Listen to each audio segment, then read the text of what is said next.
Hallo meine Lieben und herzlich willkommen in meinem kleinen Eckchen hier auf Twitch und wie immer auch ein allerherzlichstes Willkommen an alle, die später auf YouTube reinschalten, wie immer. Findet ihr unten in der Beschreibung bzw. als Kapitelauswahl die Stellen für was auch immer wir heute treiben. So, es gab ein Update. Übrigens, guten Abend, Marikado, macht schon Party im Chat. Wunderbar, schön, dass du dabei bist. Es gab ein Update am Dienstag. Jaha. Und gerade beim Starten hat schon ein paar Mal mit mir gesprochen, hat gesagt, wir sollen mal wieder zum Versteck der Spina di Rosula gehen und uns da ausruhen. Sprich, es gibt neue Archontenaufträge. Hoffe ich doch, Archontenaufträge. Genau, hier, die. Aber ich habe es ja schon bei den letzten paar Mal gesagt, hier, irgendwie füllt sich mein Questlog, ohne dass ich irgendwelche Quests annehme aktiv.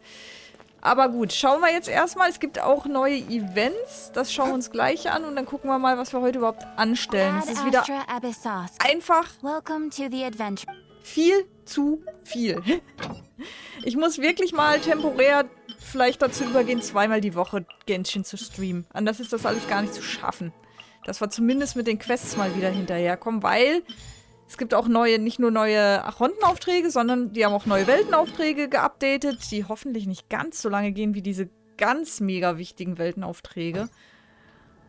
Und es gibt auch natürlich neue Events und neue Legendenaufträge, wo ich auch nicht mehr hinterherkomme. Hier, Linny, Neuvillette und es wird wahrscheinlich auch noch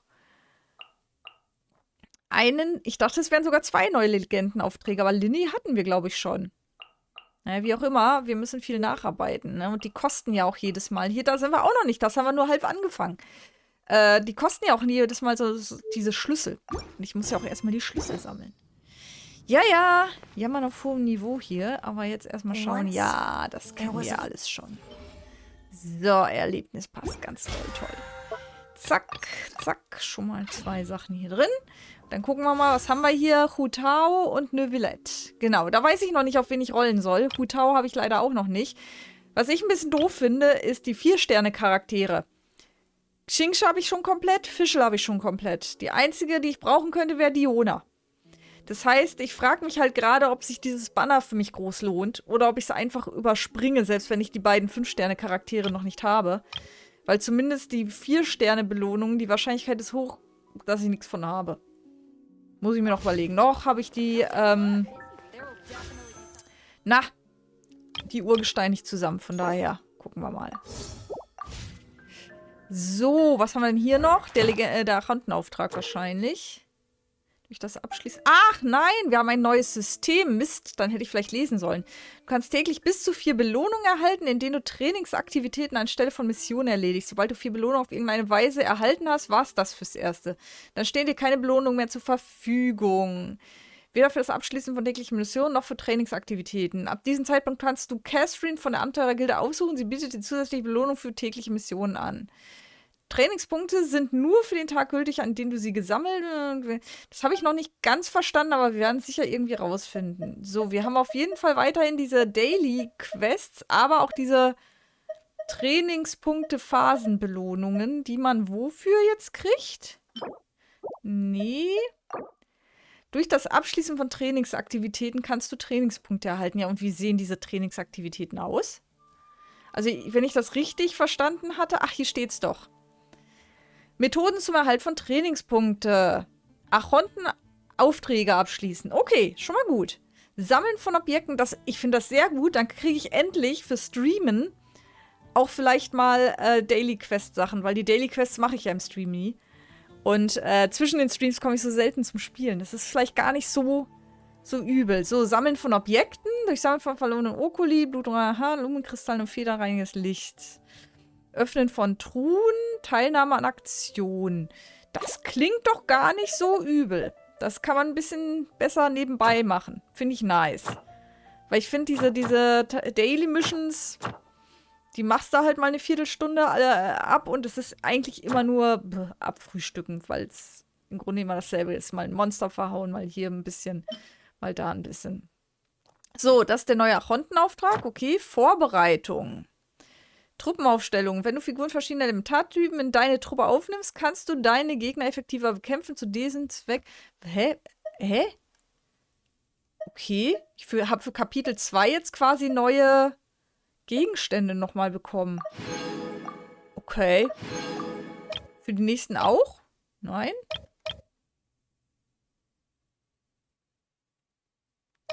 Ich habe noch so viel offen. Lustig. Oh, habe ich jetzt was geschenkt bekommen. Finde ich gut. Ich weiß nicht wofür, aber gut. So. Jetzt gucken wir erstmal hier rein. Strahlende Ernte ist das neue Event. Probelauf, klar, da gibt es auch noch Urgestein für die neuen Charaktere, beziehungsweise die neuen alten, die ich hier schon zu Genüge habe. Das ist der Arontenauftrag, ja, das ist der neue Charakter. Es gibt ein neues Gebiet und es gibt das Kluftseepferd als Boss. Das Gebiet ist wirklich neu, also das ist hier jetzt quasi noch freizuschalten oder, ah ja, hier. Okay. Na dann, ich gehe mal davon aus, das werden wir dann mit dem Arontenauftrag auch, ach, das Stufenlimit des Lucine-Brunnens wurde auch erhöht. Na, herrlich. Ich freue mich. Okay, also hier wirklich komplett neues Gebiet. Ich gehe mal davon aus, mit dem Arontenauftrag werden wir uns das auch angucken. So, meine Mikro ist wieder ein bisschen hoch. So, ich denke, so ist besser. So, nee, dann weiß ich immer noch nicht, was ich machen will. Event würde ich sagen erstmal, weil das zeitbegrenzt ist. Aber ich denke mal, das wird nichts sein, wo wir jetzt mega viel Story haben. Sondern wir gucken uns das jetzt einmal an. Und dann geht es zum Arontenauftrag weiter. Am Ufer des Romaritimer Hafens scheint ein Geschäftsmann namens Kesean in Schwierigkeiten zu stecken. Gut. Besuchen wir mal Kesean. Mit den Käsefüßen. Keine Ahnung. Kesean mit den Käsefüßen. So.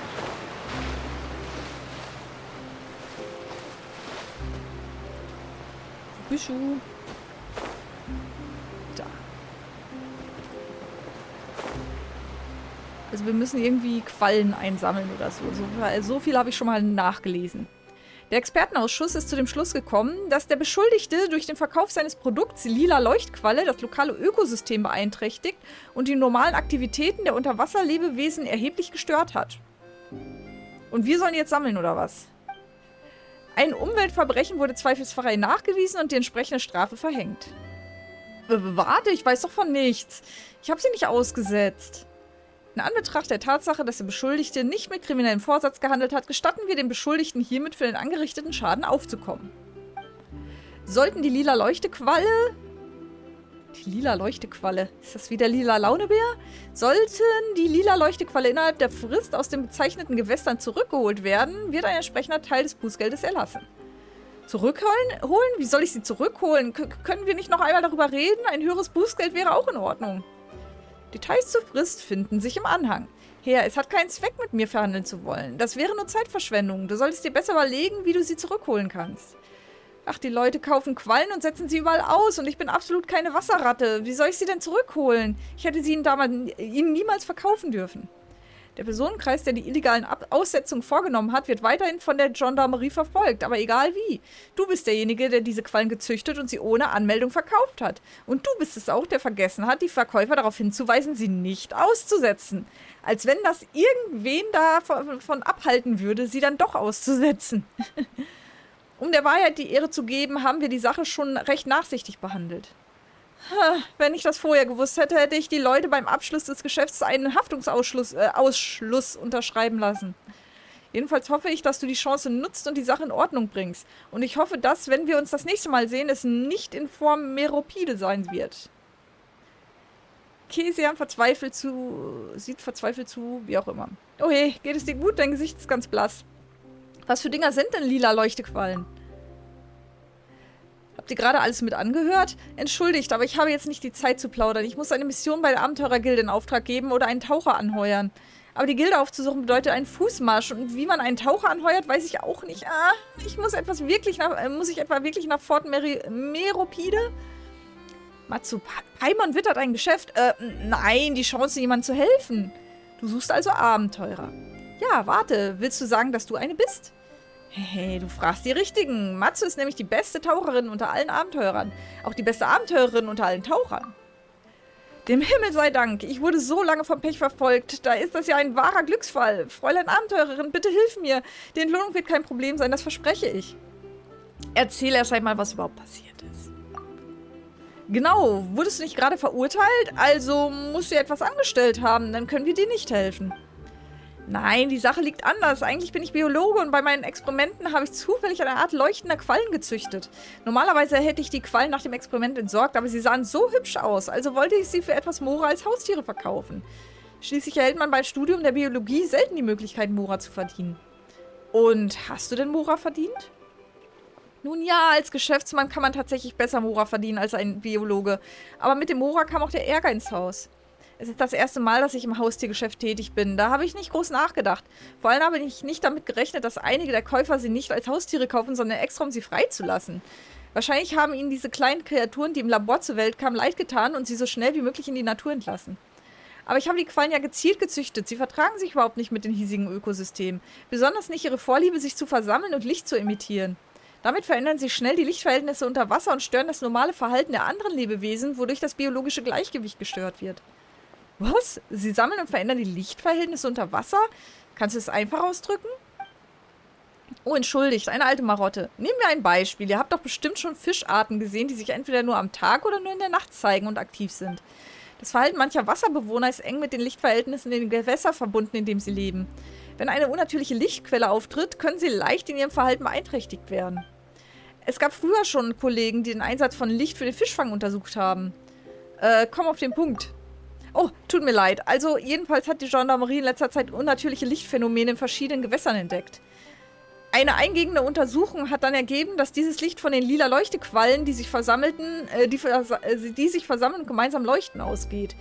Ich habe sie zwar nicht eigenhändig ausgesetzt, aber sehr wohl verkauft. Jetzt haben sie mich dazu verdonnert, dieses Durcheinander aufzuräumen. Zumindest muss die Größe der Population unter Kontrolle gebracht und in einem sicheren Rahmen gehalten werden.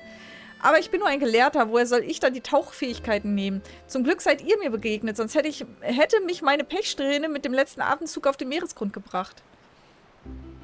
Das klingt wirklich nach einer Pechsträhne, aber ganz unschuldig daran bist du auch nicht. Fräulein Abenteurerin, ich bin bereit, eine großzügige Belohnung zu bezahlen. Bitte hilf mir.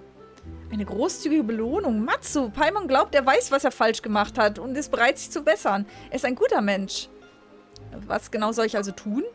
Oh, vielen Dank. Die Gendarmerie untersucht gerade die Stelle, an denen die lila Leuchtequallen ausgesetzt wurden. Begib dich einfach in diese Gebiete und fange so viele von ihnen, wie du kannst.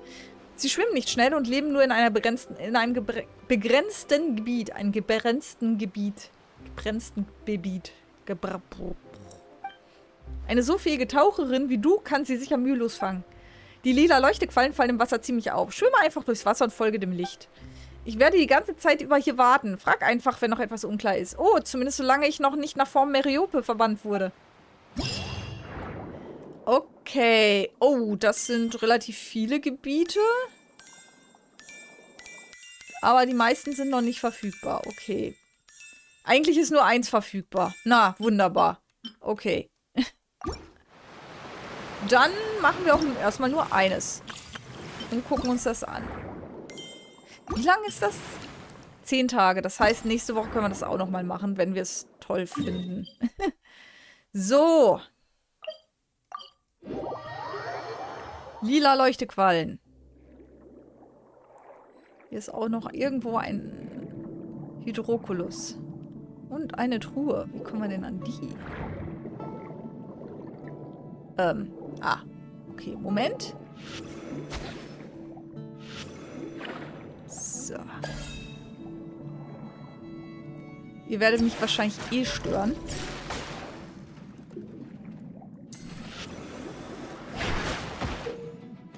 Figuren können während der Herausforderung strahlende Ernte in Sammelgebieten lila Leuchtequallen sammeln. Sammle eine gewisse Menge, um die Herausforderung abzuschließen. Die Herausforderung schlägt fehl, sobald die Figur das Sammelgebiet verlässt. Möglicherweise tauchen Turboringe im Sammelgebiet aus. Das Durchqueren dieser verleiht der Figur über eine gewisse Distanz einen ordentlichen Schub. Der kluge Einsatz der Turboringe kann die Erkundung des Sammelgebiets deutlich erleichtern.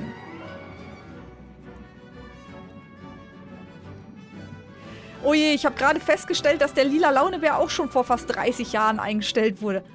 Boah, ist das echt schon so lange her? Scheiße. Scheiße. Hallöchen Tron, hallihallo. 32 Monate Abo. Vielen lieben Dank dir. Juhu.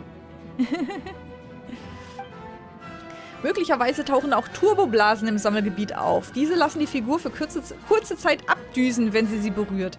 Mit den Turboblasen lässt sich das Sammelgebiet deutlich ungezwungen erkunden. Nachdem sich die Figur eine gewisse Zeit im Sammelgebiet aufgehalten hat, wird das Licht der lila Leuchtequallen scheinbar ihre Position verraten. Ich will aber jetzt gerade nicht. Ich will Viecher töten. So.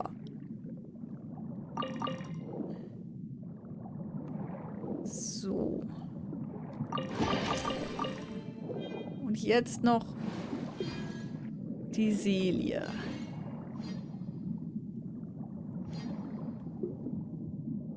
Die... Okay. Das hat noch nichts getan. Anscheinend gibt es hier noch eine. Ah, hier. Mindestens noch eine müssen wir wohl kriegen. Wo auch immer die sich aufhält. Oh, guck mal hier. Ach, das ist wieder dieses... Oh, wieder zwei gleichzeitig. Mhm. Okay, zerschießen. Haha!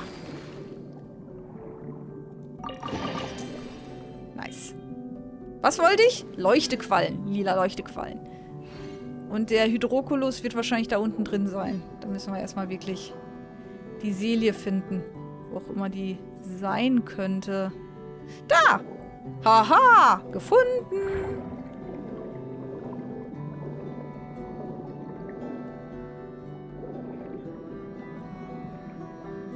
Nee? Anscheinend muss ich erstmal die Herausforderung machen. Oh Gott.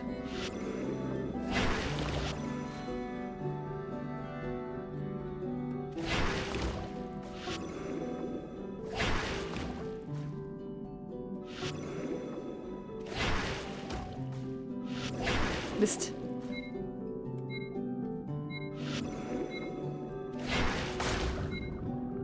Wo sind noch welche da? Mist.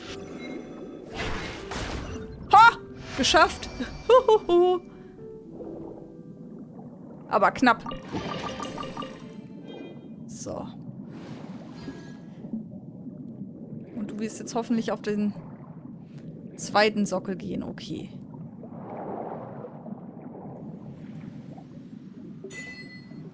Gezeitenführer. Reicht noch nicht. Mist. Mist. So, für 12 Seelen. Und wir haben noch Post bekommen.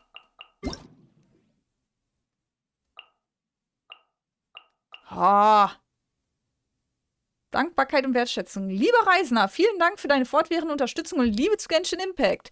Das Spiel ist schon 3 Jahre alt. Es ist so krass. Ich spiele Genshin Impact schon seit 3 Jahren.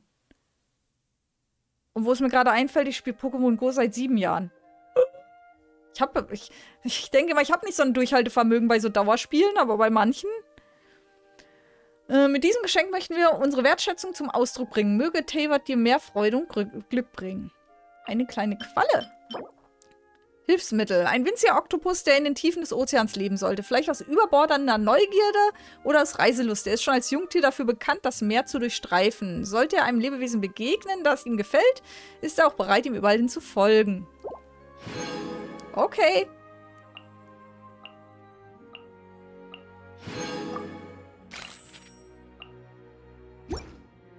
Nice. So. Das hat mir jetzt aber trotzdem nicht geholfen. Wir brauchen noch einen. Wir brauchen irgendwo noch eine Selie. Wo könnte noch eine sein?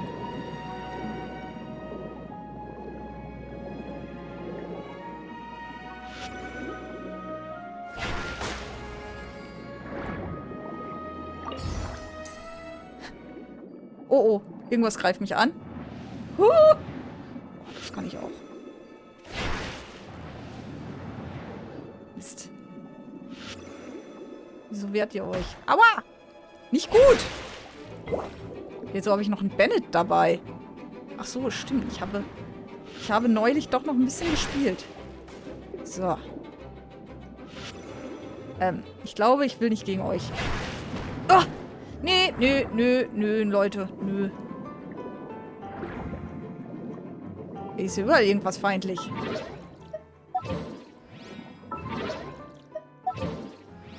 Ah!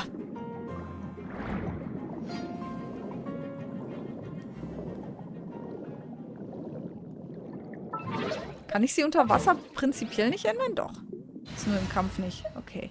So, hier. Wo ist denn mein Schingsche? Da. Hä? Irgendwie ist der... Ach nee, Fischl hatte ich hier. Fischl fehlt. So.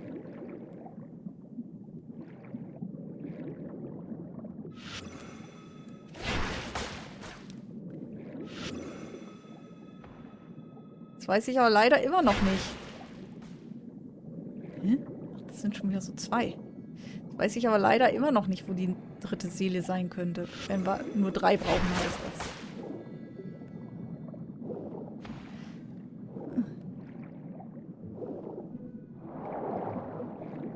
So müssten wir es treffen. Ha! Was haben wir jetzt davon? Ein kleines Lebewesen. Oh! Ein kleines Lebewesen, was mir Truhen gibt.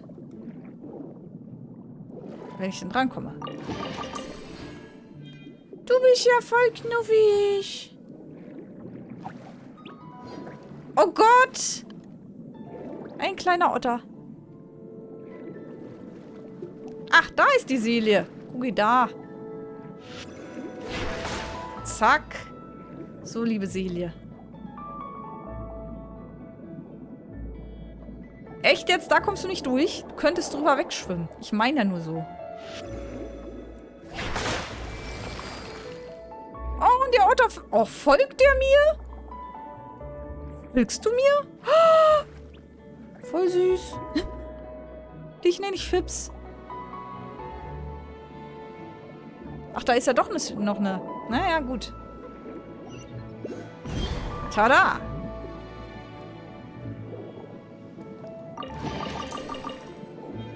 Nice, nice. Oh. Hoho! Okay, wir brauchen diese Krabbenfähigkeit. Aber wo ist denn jetzt der Hydroculus hin? Der müsste ja auch hier... Ach, da. Da ist er doch. So, dann nehmen wir uns mal die Krabbenfähigkeit und damit können wir dann wahrscheinlich das hier...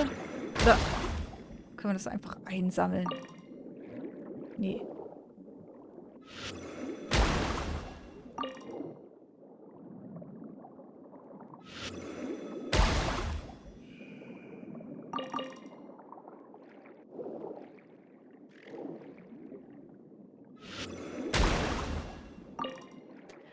Da raidest du einmal zu denen rüber und schon bist du die Viecher nicht mehr los, ja.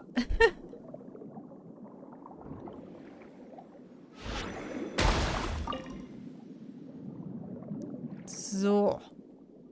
Sieht gut aus. Wo waren wir stehen geblieben? Leuchtquallen. Wir wollten Leuchtquallen suchen. Was haben wir denn hier jetzt? Ach, guck mal. Phasenbelohnung. Okay, wir haben... Oh, so schnell haben wir die 4 voll? Das ist ja geil. Und jetzt können wir zu Katherine. Ach, so schnell geht das. Ja, das ist super. Das ist voll super. Und wie ist jetzt mit den Schlüsseln? Ja, super. Schlüssel kriegen wir auch dafür. Perfekt. I love it. Bestes Feature in diesem Release. Bestes Feature. So, Quallen.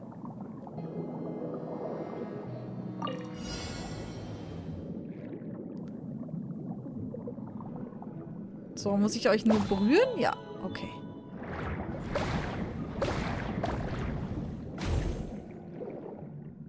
Nee, hoch bitte. Ja, danke.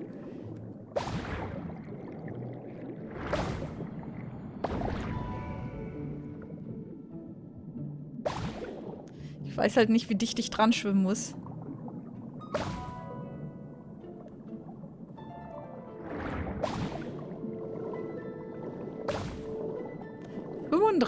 muss ich jetzt einfach mal sammeln. Na gut.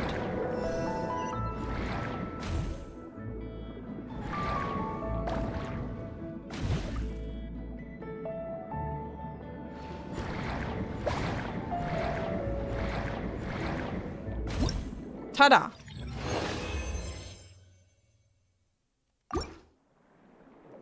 Okay. Schaut gut aus. Was sind das für Pflanzen?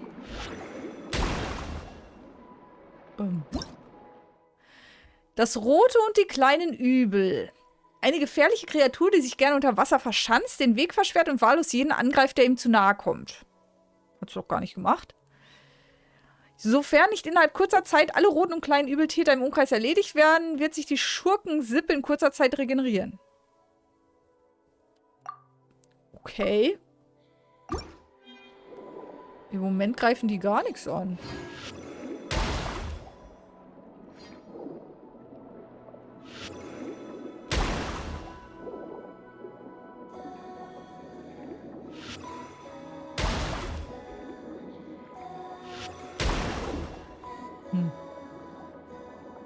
Tja. Nicht?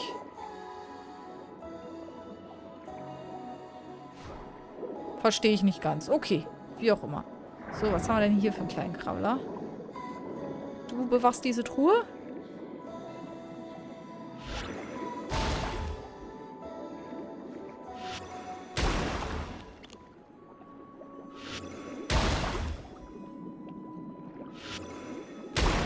Ne, bleib, wo du bist.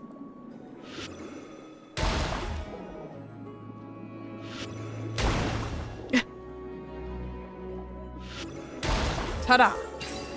Truhe.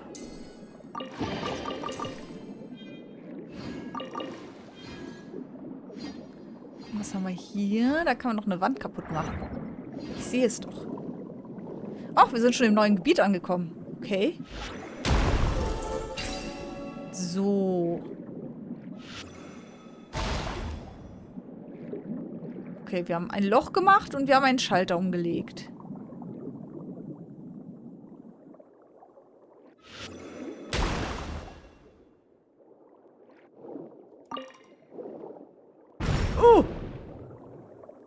Hä?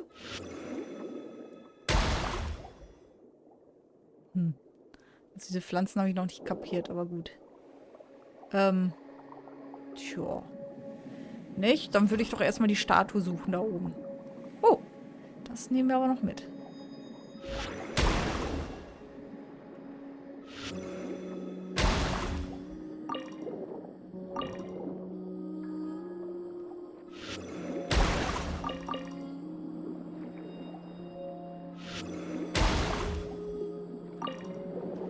So, hier müsste irgendwo also eine Statue sein. Mal schauen, ob wir auf die Schnelle dahin... Oh, die ist weit oben. Die ist offensichtlich weit oben.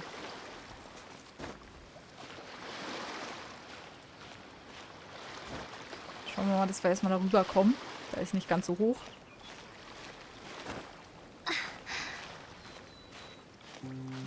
Es ist... Okay, wir kommen irgendwie nur mit Trippelschritten hier rüber.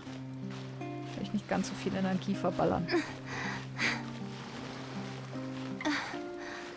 Und dann geht's dann langsam Richtung Achontenauftrag, weil mit den Quallen können wir ja nicht mehr viel anstellen.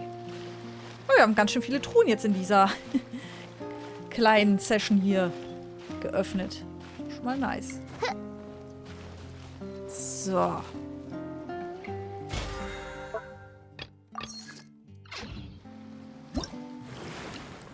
Aktionsdetails. Einsammeln. Sehr schön. Boah. Schon können wir ziehen. Und die kleine... Ah. Ja, der Futterbad ist abgelaufen. Das habe ich aber alles noch gemacht. So, die kleine Qualle ist neu. Zack. Oh. Ist sie nicht süß? So, wo sind wir denn hier? Wenn hier Mauern sind.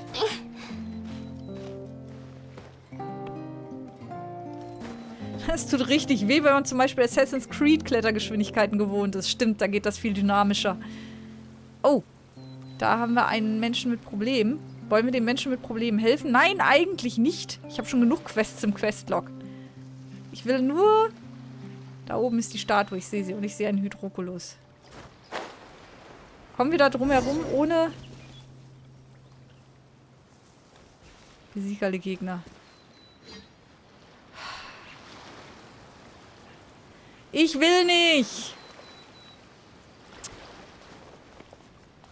Ja, gut, von mir aus.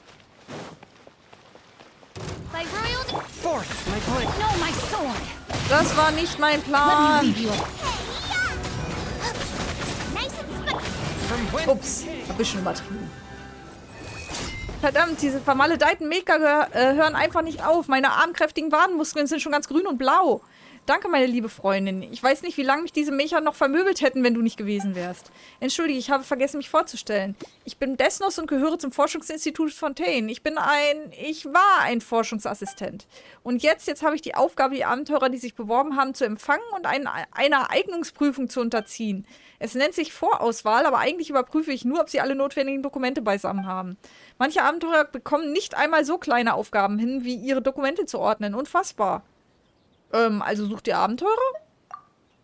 Richtig, wie du gesagt hast, wir haben die Abenteurergilde damit beauftragt, Abenteurer für uns anzuheuern, um die Ruinen des Forschungsinstituts Fontaine zu erkunden und zu erforschen. Schließlich ist fast das gesamte Forschungsinstitut Fontaine nach der Explosion vollständig zerstört worden und wir haben einfach nicht genug fähige Hände.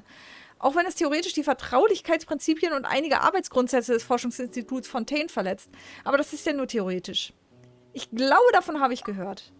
Oh, Paiman kann sich erinnern. Es hieß doch, dass es im Forschungsinstitut Fontaine eine große Explosion gab, weil jemand namens Edwin einen Fehler gemacht hat.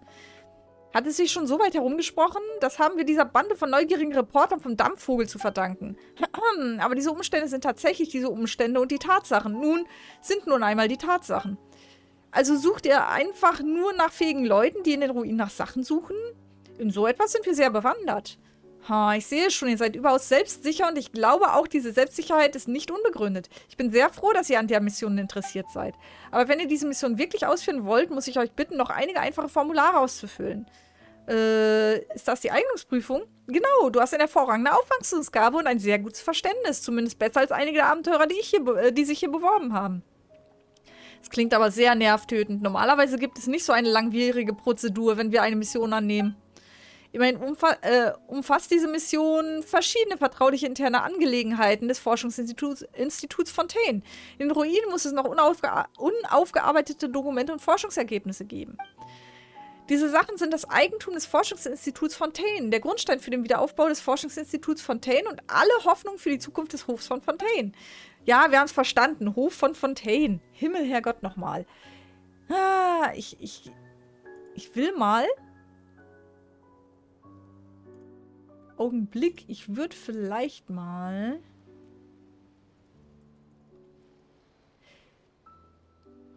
So.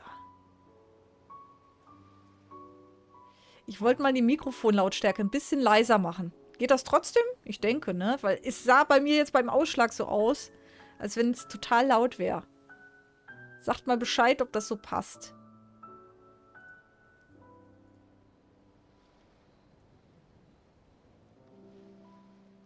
Müsste aber.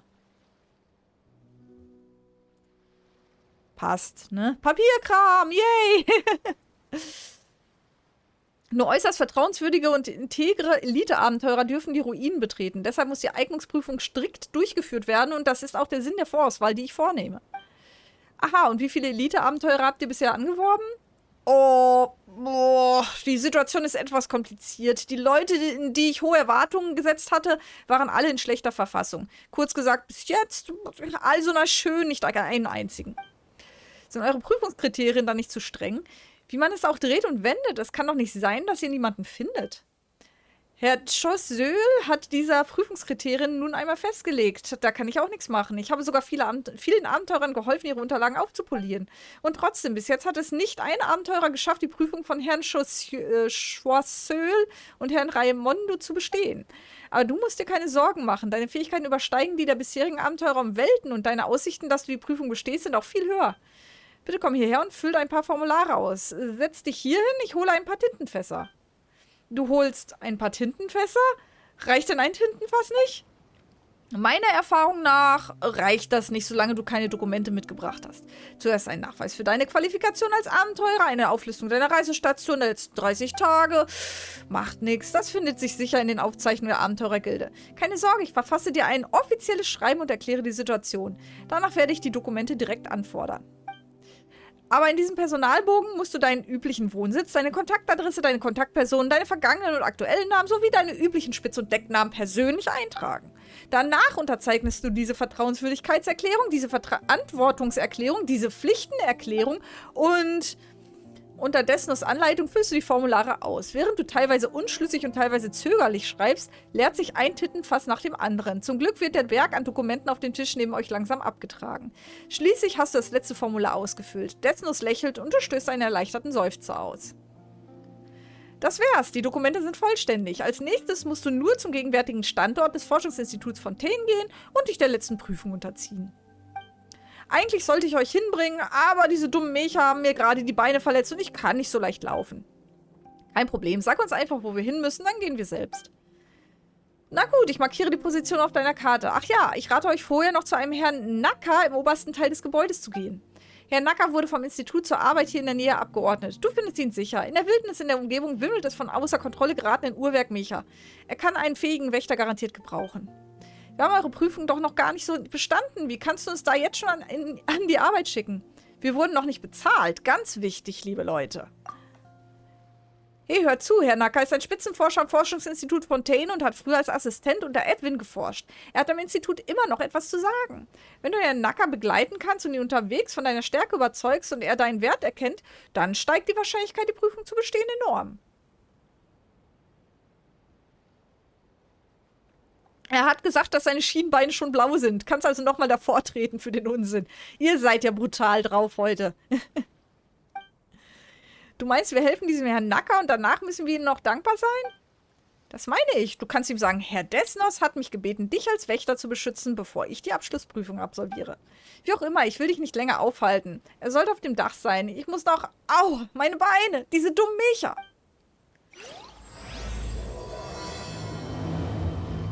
Geil, noch ein Weltenauftrag. Ich freue mich, weil ich ja schon noch so weniger angefangen habe. Mir fehlte noch so dringend ein weiterer Weltenauftrag zu meinem Glück. So, ich wollte eigentlich doch nur hier verdammt nochmal hochklettern. Einführung zum Spiel. Fester Energiespeicher und mobiler Energiespeicher. Energiespeicher können verschiedene Arten von Endgeräten mit Energie versorgen, darunter auch Überwachungsstationen und Transferstationen. Schnapp dir einen der mobilen Energiespeicher und platziere ihn neben einem inaktiven Gerät. Dies wird daraufhin seinen Dienst wieder aufnehmen und normal weiterarbeiten. Wow. Besser Bein ab als Arm dran. Das habe ich irgendwie anders in Erinnerung.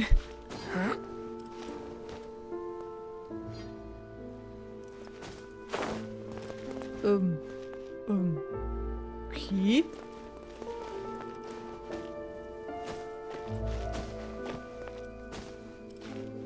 Ich will doch nur eben mal schnell, will ich.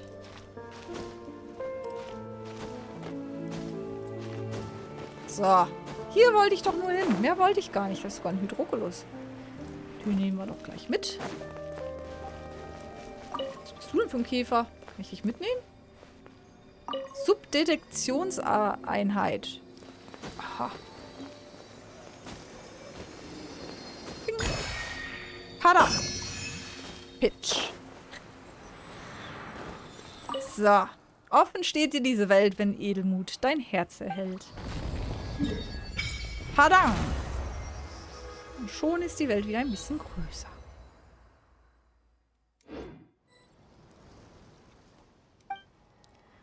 So, aber wir haben, glaube ich, beim letzten Mal schon... Oh, nein! Guckt mal! Stimmt, es haben 2 Hydrokuli gefehlt. Sehr gut. Alles darbringen. So. Belohnungen, Belohnungen. Gebt mir Belohnungen. So. Als nächstes 25 Hydrokuli. Jawohl, ja. So will ich das sehen. Okay, aber eigentlich wollte ich jetzt keinen neuen Weltenauftrag starten. Oh Mann, ey. Oh Mann, ey. Also ich würde jetzt erstmal zu Katherine gehen. Genau. Wegen Abenteurergilde, wegen Dailies. Kriegen wir noch eine kleine Belohnung. Ad Astra. Thank you for completing today's commission. Nice. Okay, finde ich cool. Geht alles viel besser nebenbei und man muss sich nicht erstmal mit dem Kram aufhalten, bevor man ein bisschen erkunden geht. Finde ich gut. Finde ich gut. Stufenlimit des Lucine-Brunnens. Wir haben doch jetzt sicher schon wieder genug. Münzen. Hydromünzen. Oh ja. Hydrosiegel. Dann holen wir uns doch da auch schon mal eine Belohnung. Dann haben wir, glaube ich, auch die Meldung weg. Und dann fangen wir endlich mal mit dem Legendenauftrag an. Nee, Archontenauftrag. Legendenaufträge. Haha, müssten wir auch mal anfangen. Ja, mal wieder. So. Da kriegen wir eine Krone für. Dass wir ein paar Fähigkeiten aufwerten können. Nice. Okay. Oh, schon Stufe 5. Lalalala. Und es wird am Ende sicher Stufe 50 oder so sein. Boah. Sag ich doch. Sag ich doch. Und dafür gibt es eine Trophäe. Mal wieder. Das komplett aufzuwerten. Kann man sich ausrechnen, wie viel Truhen man hier öffnen muss und so weiter und so fort. Naja, und Sumero habe ich immer noch nicht vollständig. Also am Rande. So. Jetzt würde ich aber sagen, Archontenauftrag. Weil Archontenaufträge, die sind ja teilweise Voraussetzungen für Events und so weiter und so fort. Und vielleicht, ich muss mir noch überlegen, weil wir haben jetzt so viel Urgestein, dass wir vielleicht doch ziehen. Ich meine, Hutao ist auf jeden Fall ein cooler Charakter. Aber natürlich, die neuen Characters sind immer am spannendsten. Aber wie gesagt, also die 4 Sterne, die jetzt dabei sind, die Jona ist höchstens noch spannend. Für die muss ich, glaube ich, noch ein bisschen... Für die kann ich noch ein bisschen sammeln. Ja, 2-mal kann ich sie noch ziehen. Aber die anderen beiden habe ich schon. So. Also, was war's? Wir sollen wieder unterirdisch, genau, ins Versteck und da übernachten. Hupsa. Oh.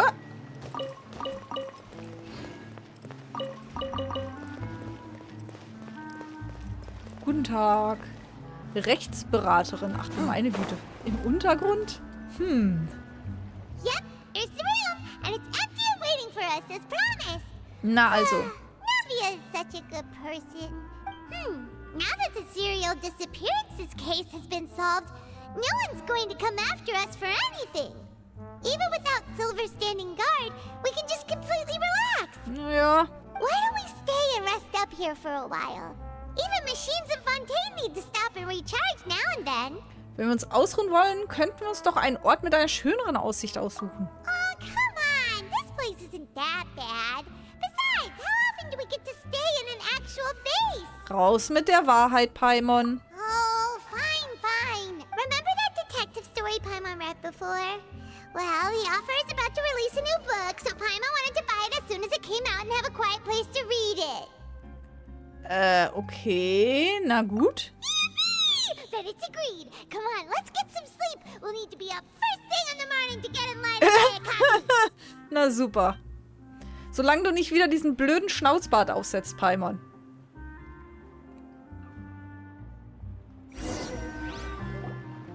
Paimon didn't expect that style at all. Even though it's a detective novel, it's also like a social documentary. Whew. It's actually pretty good. Du hast es erst jetzt fertig gelesen? No. Paimon just spends a bit more time sleeping than you, that's all. Ach so. Excuse me, but do you know if the Traveler and Paimon are lodging here? Nein, kennen wir nicht. Huh? Who are you? Paimon doesn't recall seeing you before. Wait, you're not here to give us trouble, are you? A blonde traveler and a chatty little fairy. Looks like I found the place. Good thing I asked the Spina di Rosula. Seems they sent me the right way. Hey, what do you mean by chatty? Paimon's always careful not to talk too much. It's an honor to meet you both. I was sent from the Palais Mermonia. Monsieur Nourilette wishes to see you. It seems he has something important to discuss in person. Nouvelette? He wants to see us again already? Huh. We talked so much the last time we met. Has something happened since then? I am not privy to the details. It would be best if you came to the Palais Mermonia and asked Monsieur Nourilette in person. If you say so, but Paimon has a bad feeling about this. Now that I've delivered the message, I'll take my leave. Bye-bye. Thanks. We haven't left the room for a few days, so we'll head over once we've freshened up a bit. Ja, erstmal duschen, rasieren und... Maricado schielt zu dem vorgestern erschienenen Roman, den er unbedingt lesen möchte. Ja, Bücher, die man unbedingt lesen möchte. Der Stapel ist direkt neben dem Stapel von Spielen, die ich unbedingt spielen möchte. Und den Manga, die ich noch unbedingt lesen möchte. Und den Film, die ich noch unbedingt schauen möchte. Ich brauche ein paar Leben extra, glaube ich. Wenn ich in Rente komme, wird mir definitiv nicht langweilig. So, wo müssen wir denn jetzt hin?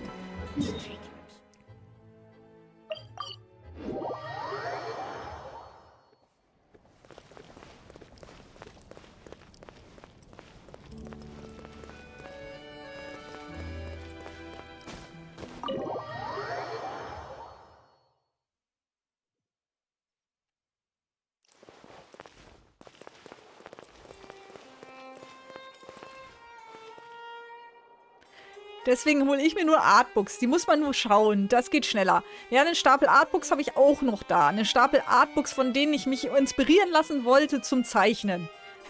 Ich brauche mindestens 10 Leben. Ich sag's euch, für das alles, was ich gerne machen würde. Vielleicht sollte ich weniger streamen.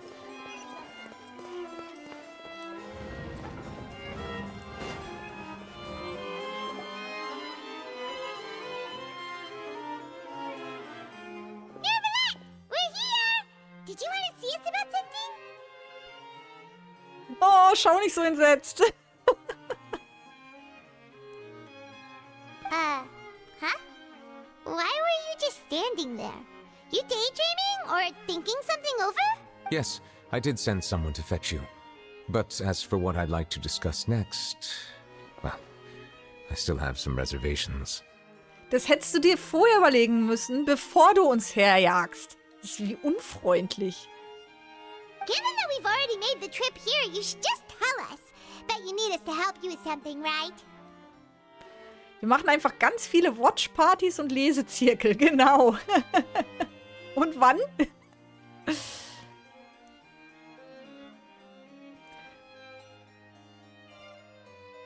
I do indeed have something I'd like to ask you to do. However, you should wait until after I tell you the details, then decide for yourselves whether you'd like to help or not. The situation is this. Kurz zuvor im Palais It has come to my Memoria. attention that the Snezhnayan harbinger known as the Knave wants a diplomatic meeting with you, correct? Ich habe ja immer noch meine Zweifel, dass das wirklich der Hydroarchon ist. Aber langsam müsste es ja mal aufgelöst werden. Vielleicht liege ich auch doch komplett falsch. I heard that she was originally from Fontaine, but for her to suddenly arrive here and abruptly request such a meeting like this, I sincerely advise you to refuse her invitation outright. I'm sure you're aware that her purpose is most likely related to Child's recent predicament. Stimmt, den Grafen haben sie ja eingebuchtet jetzt. Obwohl eigentlich klar war, dass er das Verbrechen nicht begangen hat. We convicted one of the Snezhnayan harbingers in a court of law, but we have yet to provide any form of detailed report on the matter. This does indeed provide an opportunity for Snezhnaya to put pressure on us.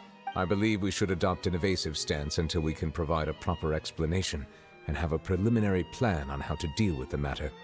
No, we shouldn't. I think we should agree to the meeting. Oh? Well, you see, we are the ones that owe an explanation. If we keep putting off the meeting, it could easily result in the problem escalating, right? It's like a fight between two friends. If they don't agree to see each other and talk in person, isn't it possible that the friendship could end entirely?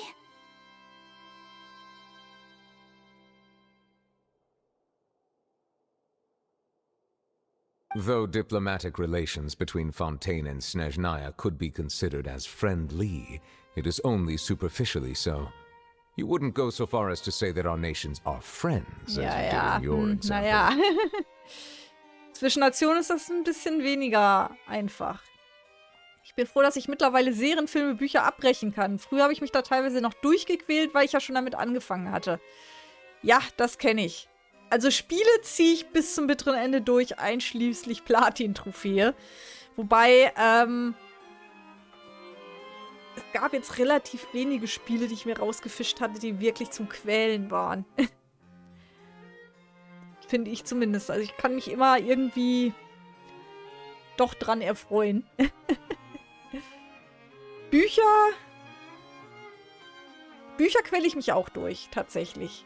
Serien? Nee, wenn sie nicht ziehen, dann ist auch schnell.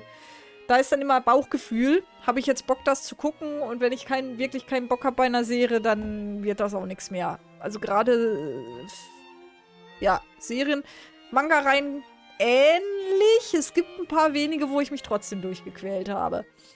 Vor allem aus dem Grund, die komplette Reihe zu verkaufen, ist einfacher als nur die ersten X-Bände. Aber ja, es ist einfacher, wenn man sich entschließen kann, nein, es ist scheiße.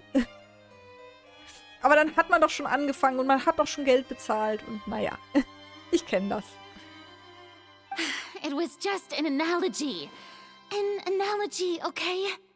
Moreover, even if we were to talk in person, if we don't have sufficient information prepared, it is quite possible the result wouldn't be restored relations, but a complete falling out. I don't think we should overthink those possibilities yet. Even if the logic of the divine is not immediately apparent, its wisdom will only be revealed with time. Naja. Gehörst du nicht zu den Göttern dieser Welt? Besides, you'll be at the meeting. If any problems do pop up, you'll have no problem navigating them. I must clarify that interacting and communicating with people outside of court is not my cup of tea. It seems you think too much of me. But more importantly, when did I agree to join the meeting with you? Ist das eigentlich die gleiche Stimme wie Zhongli oder klingt der nur extrem ähnlich?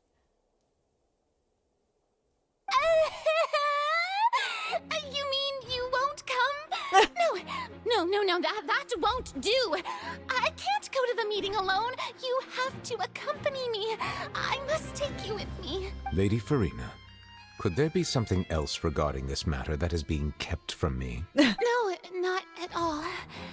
Look, I am the Hydro-Archon of Fontaine, Focalor, the god of justice who is loved and adored by many. So I only hope that justice will be served in this matter. Don't overthink it. I'll go find someone to arrange the meeting. Lass mich raten, wer dieser jemand sein wird.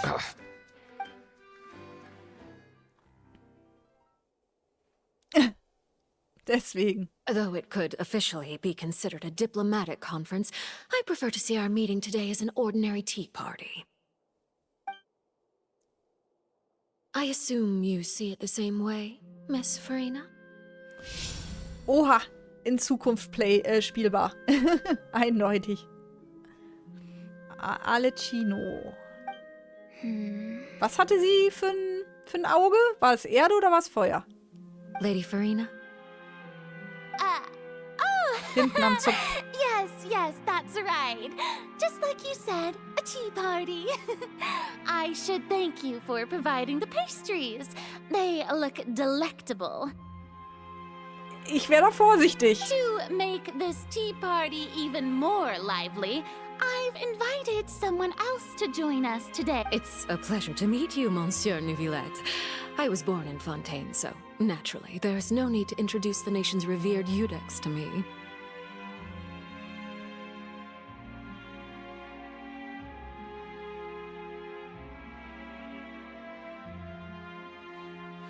Bei Spielen habe ich zuletzt Ghost of a Tale abgebrochen, weil Metroidvania einfach nichts für mich ist.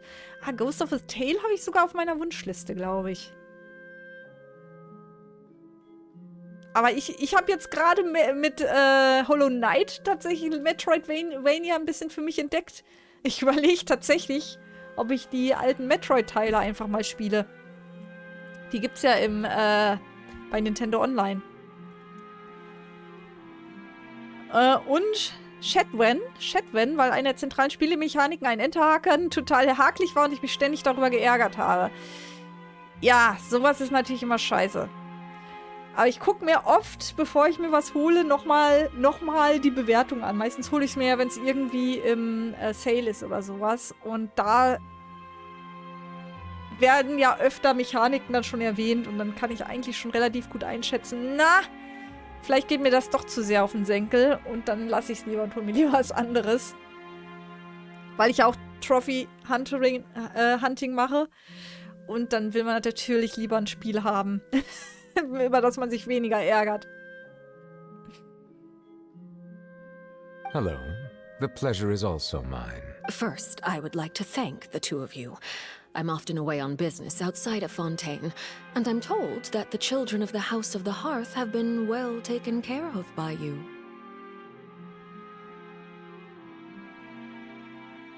Das ist gut an Steam, dass man da innerhalb der ersten 2 Stunden entscheiden kann, das Spiel zurückzugeben. Ja, das ist natürlich ein Vorteil. Der Nachteil ist natürlich bei Indie-Entwicklern und so, die Spiele gehen vielleicht mal nur 2 Stunden. Für die ist es halt irgendwie ungünstig. Hat alles seine Vor- und Nachteile, ne?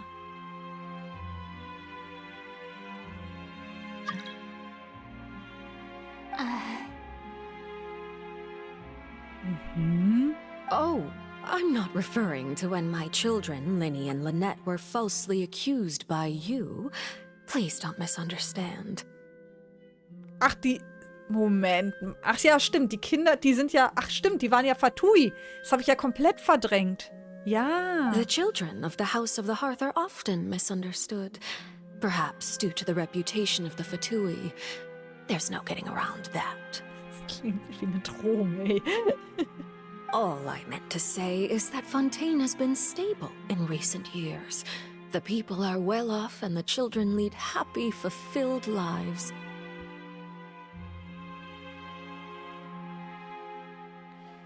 Da muss man da auch fair als Kunde sein, wobei es vom Entwickler ebenso fair wäre, vorher hinzuweisen, dass das Spiel so kurz ist. Ja gut, aber für sowas gibt es ja auch Webseiten wie How Long to Beat oder so. Schaue ich tatsächlich auch grundsätzlich vorher an, bevor ich eine Reihe anfange, damit ich das besser planen kann, ob die noch irgendwo reinpasst zwischen 2 Releases oder so. Sehr hilfreich in dem Fall.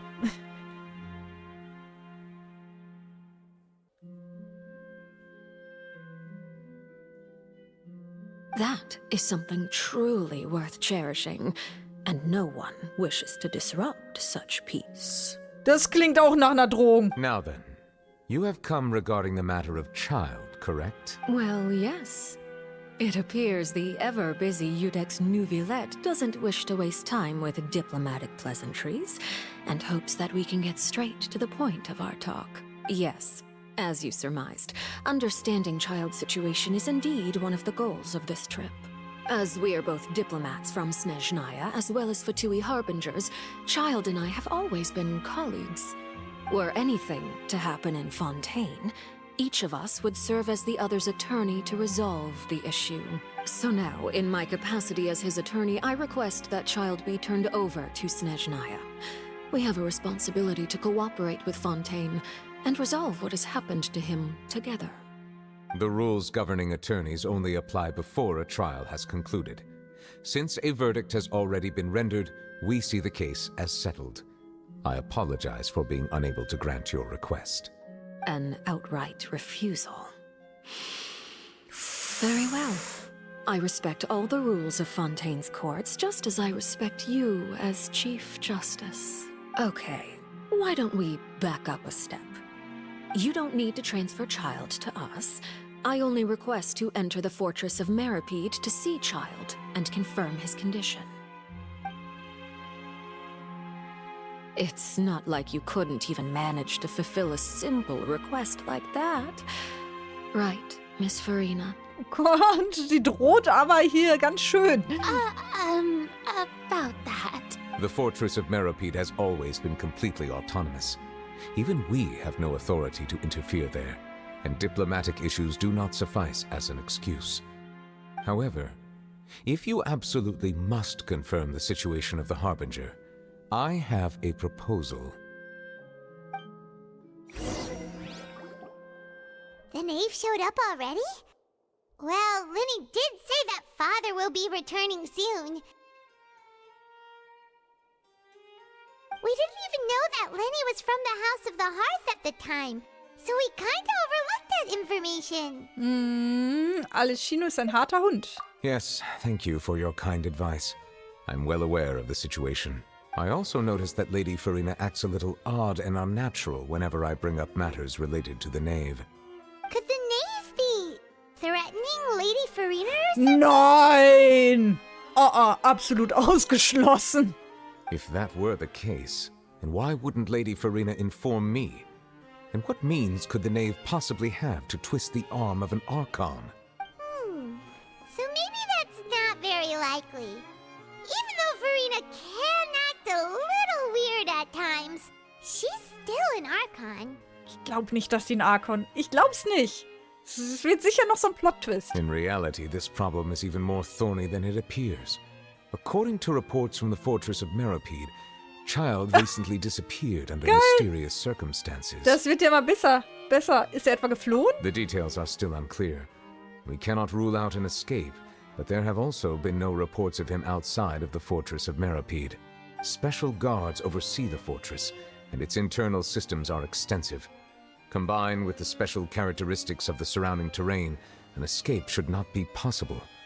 I suspect that there's something else behind Child's disappearance. I was only willing to share this information with you because you are friends of Child, and it is my duty to see justice done. So this is what you wanted to see us about before. Yes. Ja, okay, I dann would kann man like natürlich you auch nicht to go to the weiterhelfen, Fortress ne? of Méropide and investigate Child's disappearance. This was my ab ins proposal Gefängnis. during our meeting with the knave. Rather than allowing her to intervene, I offered to send someone to find out about Child's situation and report back to her in detail. The knave did not seem satisfied by my proposal, but she still agreed to go along with it for the time being.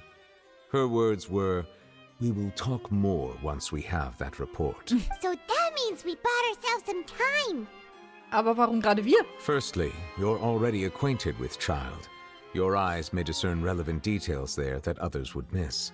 And secondly, is the consideration of the unique nature of the Fortress of Méropide. Isn't it just Fontaine's prison? Ja, eben. I would not define it so crudely. The Fortress of Méropide is not affiliated with the court system of Fontaine on paper. It has always existed as an autonomous entity. Early in Fontaine's history, criminals were punished with exile, not imprisonment. Even today, sentences against convicted criminals still include exile, just as before. The Fortress of Méropide may seem like a prison, but it should in fact be regarded as a gathering place for exiles. Wo sie aber nicht rauskommen, oder? All we do is dispatch guards to keep watch and help maintain security, but we have no right to get involved with any other matters. Also ein Gefängnis. Although I do have a personal relationship with the administrator there, neither myself nor the courts have the right to be directly involved with the investigation, no matter how serious the grounds. Oh, Paimon gets it now. That's why you need us to conduct our own investigation as a third party, right? Correct. I will arrange false charges against you so that you may secretly investigate inside the fortress Ach, das during auch your noch. detention. This will save us a lot of unnecessary trouble. Das spart uns extrem viel Ärger, wenn du uns falsch beschuldigst und ins Gefängnis sperrst. So, are you two willing to accept my proposal? Schließlich Tartaglia irgendwie sowas wie unser Freund. Yeah, no matter how you look look at it, it seems we're the best choice. Alright, we hereby accept this difficult task. You two have my sincere thanks. This matter is of critical importance to Fontaine's current situation. Also, I hope that both of you can keep this operation a secret. We will rendezvous at the Fortress of Méropide's entrance on Erinius once you've prepared yourselves. I will arrange for someone to take you inside. Prepared ourselves? Is there something we need to prepare? Wir kommen wahrscheinlich nicht mehr raus Perhaps erstmal. you could enjoy a good meal and have a nice bath. I'm afraid that living conditions inside the fortress are nothing like those on the outside Na, vielen world. Dank. Alright! Even though we'll be there on trumped-up charges, we'll be in prison for real. Mhm. On second thought, is it too late to back out? Das fällt dir erst jetzt auf. Please do not worry. Since you are sacrificing both your time and quality of life for the sake of delivering this report, you will be compensated according to the highest standards permitted to legal staff, regardless of the outcome. Bitte vorher nennen, wie viel. Now that's more like it. Come on, traveler, let's go eat the best meal we can find. We'll eat so much that we won't need to eat another meal for a whole month. You're a treat. Ja, das war mir klar, dass ich bezahlen Are muss. you leaving now? In that case, please take this cake as a token of my personal gratitude. Den Fatuus-Cake. Den. Nee. Also, da wäre ich dezent vorsichtig. Geht zu Café Lucerne. Okay. Schenkt er uns hier den Giftkuchen? Ich glaube, es hackt.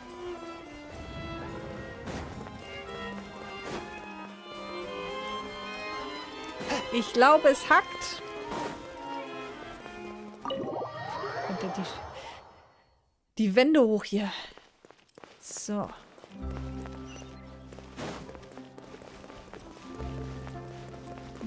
Na, da können wir doch auch hinfliegen. Ich verlaufe mich sonst immer hier. So.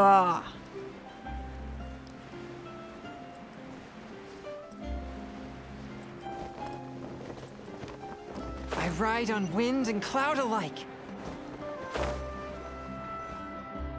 I'll have that and that. Oh, and one of those two. Ooh, and no Fanta, thank you. Du hast wirklich eine Menge bestellt. That cake was pretty good.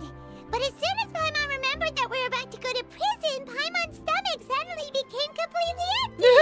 Now that Paimon thinks about it, we've always been super careful ever since we arrived in Fontaine.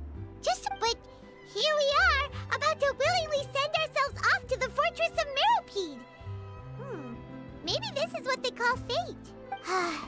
Let's just try our best to investigate everything quickly once we get there. Paimon doesn't want to stay in prison too long. Oha. Oh, what is that I hear? Is it the taste of a breaking story? Nein. Hey, you can't hear a taste. And what are you doing here, Charlotte? Oh, don't remind me. I invited an eyewitness to a case to eat here, and I was planning to get some great material out of him. But he didn't even show up. Too bad. Calm down, calm down. This is nothing new. As a journalist, you should be used to this by now. As long as you can score some juicy tidbits from the traveler, you might still be able to recover the cost of the meal. You know we can still hear you, Charlotte. Never mind. It's nothing. I just heard you mention the Fortress of Méropide. You didn't commit a crime, did you? Nein. Please tell me all about it. Doch, vielleicht, eventuell. No way! We would never! We're just going there to... Hatschi!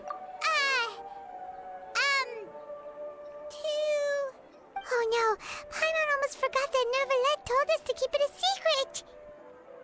Wir werden unsere Strafe absitzen und unsere Schuld reinwaschen. Huh? You're being arrested for that? Oh. But now that I think about it, I suppose that's not completely unreasonable. That's pretty despicable. Almost as offensive as committing theft. Was hast du ihr erzählt? You mean Paimon really did something that serious? Du hast es damals einfach auf die leichte Schulter genommen. Sorry, Paimon really messed up. Well, in that case, it's nothing particularly newsworthy after all. Oh, how disappointing. Oh, right. There's still a chance. Since you're going to be at the Fortress of Méropide, would you be willing to help me gather some material for a story? About that, Paimon doesn't think we'll have any time. Oh, it's nothing difficult. All you have to do is think of a way to get some time face-to-face with the warden of the fortress. Aha. He was awarded the honorary title of Duke in Fontaine. Sounds really cool, huh? Only those who have made significant contributions to the nation have been conferred this title. It's incredibly rare. On top of that, the Fortress of Méropide has never been under the jurisdiction of the courts. Practically nobody, including journalists like me, knows anything about the person in charge there. Oh, if I could write an exclusive article about him, I bet it would sell a boatload of papers. Okay. You make it sound easy, but it really depends. Of course, I wouldn't ask you to do it for free. So this meal is on me. Oh, gratis essen. You got a deal. We'll do anything you want. Das war so klar. Then it's settled. The food should be here any second, right? Huh? Hey, just how much did you order?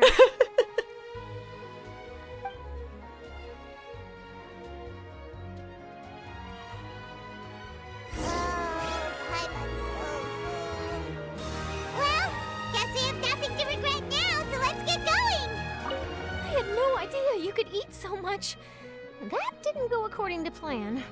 Please, please, don't forget about the material for my news article. Ja, machen wir schon irgendwie. So, wo müssen wir hin? Mist. Einmal irgendwas erzählen wollen, aber sie spricht ja nicht weiter, sobald wir hier irgendwas anderes anklicken. Okay, wir müssen zur Oper.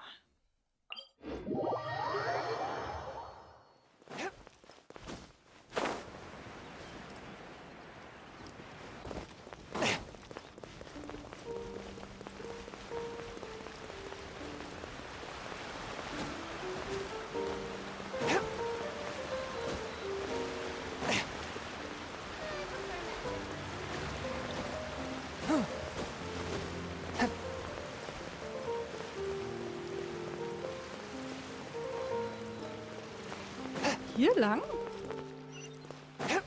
Scheint so. Ah. Der musste raus.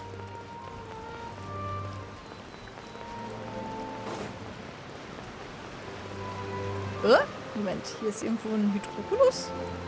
Wo ist ein Hydrokulus?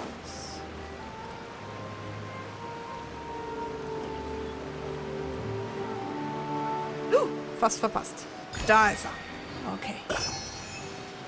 Jetzt müssen wir wieder hoch teleportieren. Mist.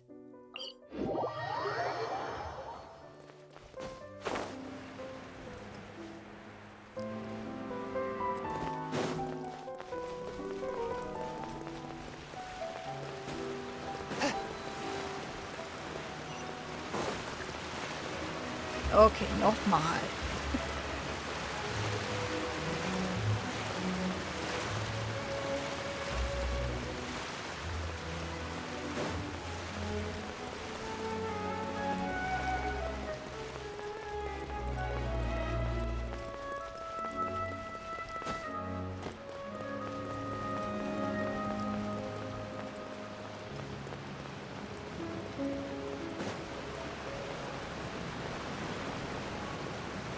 Ja.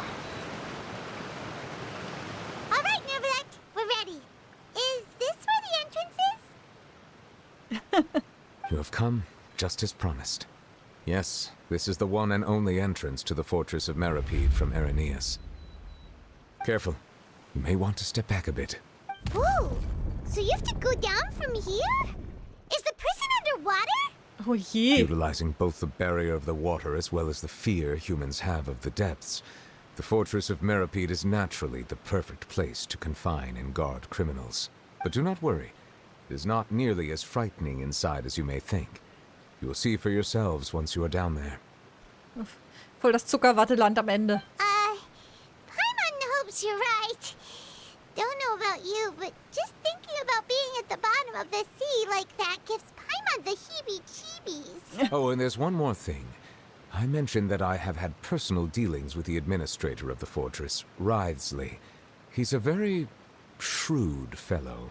Yeah, we heard about him too. He's that Duke, right? Correct. He is the highest-ranking manager of the underwater prison. Even though you are going there to investigate at my behest, it would behoove you to avoid any confrontation with him or any of his subordinates. Okay, wir sind artig. The Duke rarely ever leaves the fortress of Méropide, but that does not mean he is not privy to all that is happening inside and outside the fortress. He is quiet, but not unaware, so please bear that in mind. Wriothesley, der Herzog. Ich werde mir das merken. All right. It's about all the time that we have to talk privately. I'm counting on you two. Don't worry, we won't let you down. Good. Madeline. I'm here, Monsieur Nervalet. These two are the newest convicts, I presume? Don't worry, they won't escape on my watch. Like we would try. Please follow me, you two. I'll process your paperwork for entering the Fortress of Méropide. Okay, Hinweis. In andere Aufträge verwickelt. Ach du Schande, okay. Durch Fortsetzen des aktuellen Auftrags werden einige Auftragsorte folgender Aufträge beansprucht. Fortsetzen der Aufträge in dieser Situation nicht möglich. Die unvollendete Komödie Weltenauftrag. Muss den aktuellen Auftrag fortsetzen. Fortsetzen kannst du via Auftragsmenü. Ey, toll, wir können inzwischen switchen. Uns das aussuchen. Weil vorher war ja immer das Problem, da mussten wir die andere Quest erstmal fertig machen. Ne, wir setzen jetzt erstmal fort.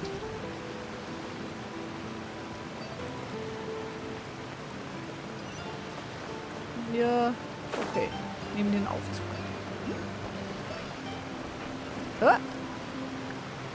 Ich habe Klingen gehört. Ist ja ein Hydroculus? Nein?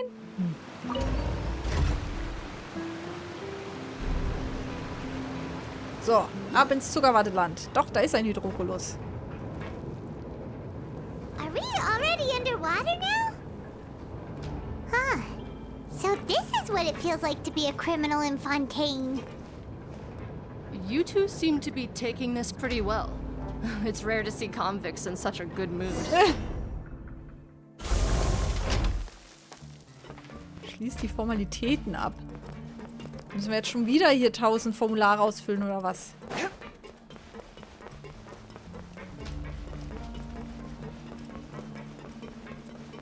Hydroculus, Hydroculus, Hydroculus. Scheint nicht hier. Ups.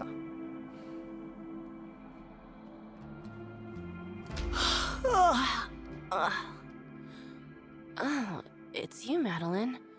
Why'd they make you make the trip down here today? Monsieur Nervalet personally requested I escort these two convicts. I suppose he was concerned others might not be up to the task. Ja, daran wird's gelegen haben. Well, now, aren't you the lucky one?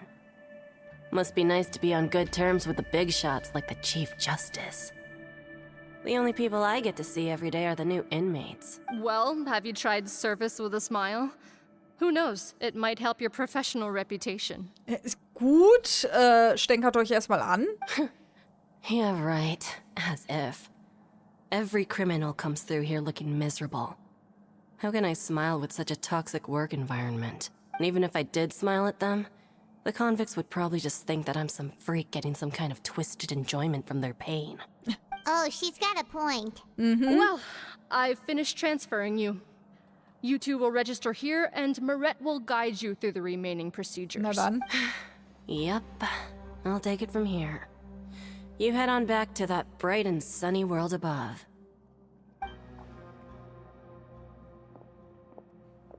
Okay, let me see. You are the Traveler and Paimon, correct? Anwesend. That would be us. Let me confirm your charges and sentence. Let's see. You two are charged with eating a cake specially prepared for the Archon by a Snezhnayan envoy without the Archon's permission, thereby incapacitating the political center of Fontaine for a brief period. Sentence: 45 days? Huh? Wait, you mean the cake that Nervalet gave us was... Just looking at the charges, It seems you two are capable of causing some serious trouble. Ja, weil wir Kuchen gegessen haben. And considering how fond Lady Furina is of sweets, this crime is tantamount to trying to assassinate the Hydro Archon herself. Du schmeichelst uns. Now I've seen everything. Anyway, we still need to finish processing you before you can enter the Fortress of Méropide. Please stand in front of the board over there. I'll take your mug shots with my camera. Na, viel Spaß. Oh, all right. But be sure to catch Paimon's good side.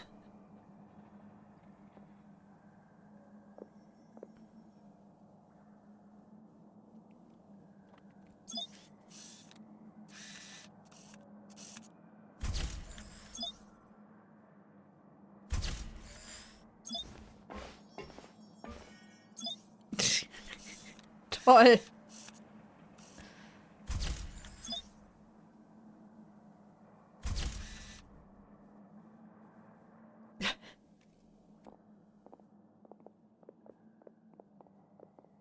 Das sieht doch jetzt nicht aus wie Zuckerwatteland. And we're done. Thank you for your cooperation. Next, someone will be along to guide you inside the fortress. Please be sure to cherish this opportunity for rebirth. Huh? Rebirth? Isn't that a little much? We're only gonna be here for 45 days. You two are the new inmates, right? Follow me. Oh je, was kommt jetzt? Okay, Paimon is Paimon and this is the Traveler. Save it. Not like I'll remember your names. Move it. Oh Gott, was kommt jetzt? Werden wir an irgendeine Maschine angeschlossen? Virtual Reality? Die Matrix.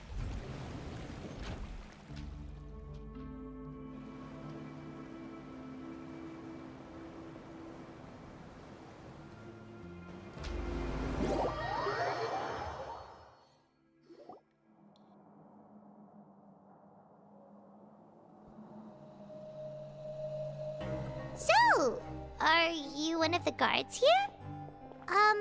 Is there anything we should be careful of while we're here? Danke für die Antwort.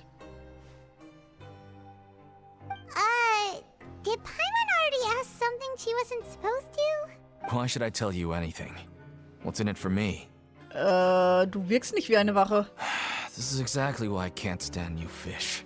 I wouldn't even be doing this if it weren't for the credit coupons. Credit coupons? Alright, seeing as you're not the annoying kind that's getting dragged in here crying and blubbering, I guess I can tell you a few things. But next time, it'll cost you some coupons. Okay. Mora means nothing here. Here, we use credit coupons. Coupons can get you almost anything in the Fortress of Méropide. Desires? Fulfilled. You want power? No problem. Coupons can even change fate itself. Okay. So, credit coupons are a currency that can only be used here? It's not as simple as that. Like Moret said, everyone gets a chance at rebirth. No matter how much money or power you had before, it means nothing once you set foot inside the Fortress of Méropide. You have to start over and earn your coupons. Everyone starts from the same place, and you have a chance at a new, less terrible life. I guess that's the real purpose of the coupons. They symbolize true fairness and true justice. Naja, ich habe so meine Zweifel. And this is also exactly why so many criminals choose not to return to the outside world, even after they've served their sentence. Oh, so that's what the Fortress of Méropide is like. Huh. Paimon was under the impression that it'd be more like a prison. It certainly ain't all sunshine and roses here, but it's also not the worst place to be. You'd better take a good look at the scenery now. It'll be the last chance you get for a while. After being away from the sunlight for so long, even the terrifying depths of the sea start to feel like home. It just stops feeling oppressive, you know? Oh, I'm actually an inmate like you two. Welcoming newcomers is a job I've picked up to earn some extra coupons. Hast du jemals einen der 11 von Snisnaya gesehen? Okay, wir brauchen Coupons. Why aren't you answering us again? I've told you enough for free. Any more info is gonna cost you. So all you care about is Flora. Wait, no. Coupons? Almost there. It's down through here. Your turn to give it a try. Okay. Okay. Neuer Abschnitt. Begib dich nach Abschluss aller Formalitäten zu Fort Méropide. Haben wir gemacht. Fahre mit dem Aufzug. Ihr seid ein wenig creepy. Ab wann greift ihr ein? Es wäre gut, das zu wissen.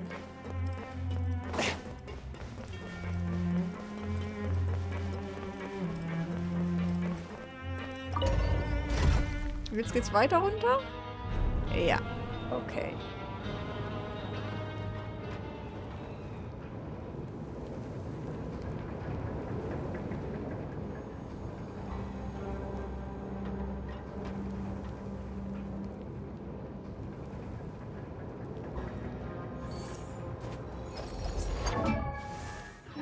So, we're going even deeper now?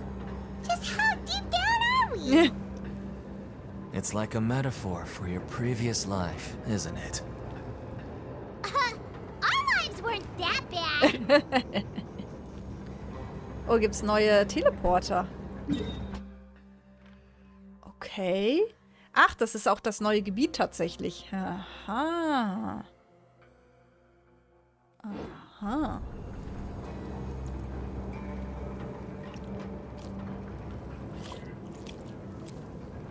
So weit sind wir schon. Okay. Aber hatte ich ja gesagt, ne? Das wird, geh in die Ecke. Wir gehen in die böse Ecke. So. Das ist hier im neuen Gebiet dann. Interessant. Und da sind die ganzen Teleporter. Okay.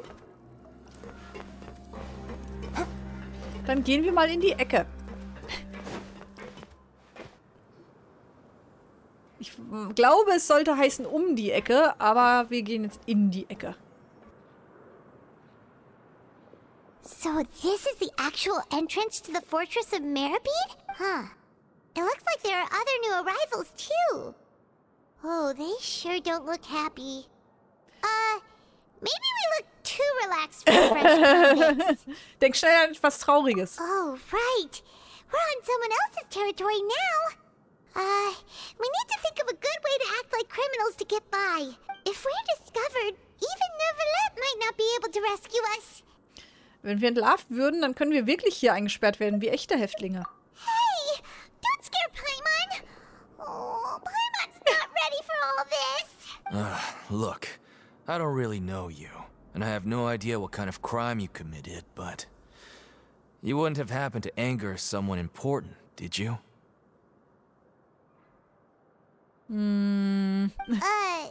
Someone important? Paimon doesn't think so. Wait, why are you suddenly trying to talk to us now? Now's not the time to worry about that. Anyway, it's over there, so you just go on over there by yourselves. I've done my job, so good luck. Okay. Gehen wir mal darüber. What was that all about? Wait a second. Are there usually so many garter mechs around here? Offensichtlich nicht. Soll das etwa heißen... They're already onto us? Mach dich bereit für den Kampf. Prisoners numbers 7459 and 7560. Welcome. Oh, no need to be anxious. These garter mechs aren't here to attack you. In fact, they're here as your honor guard.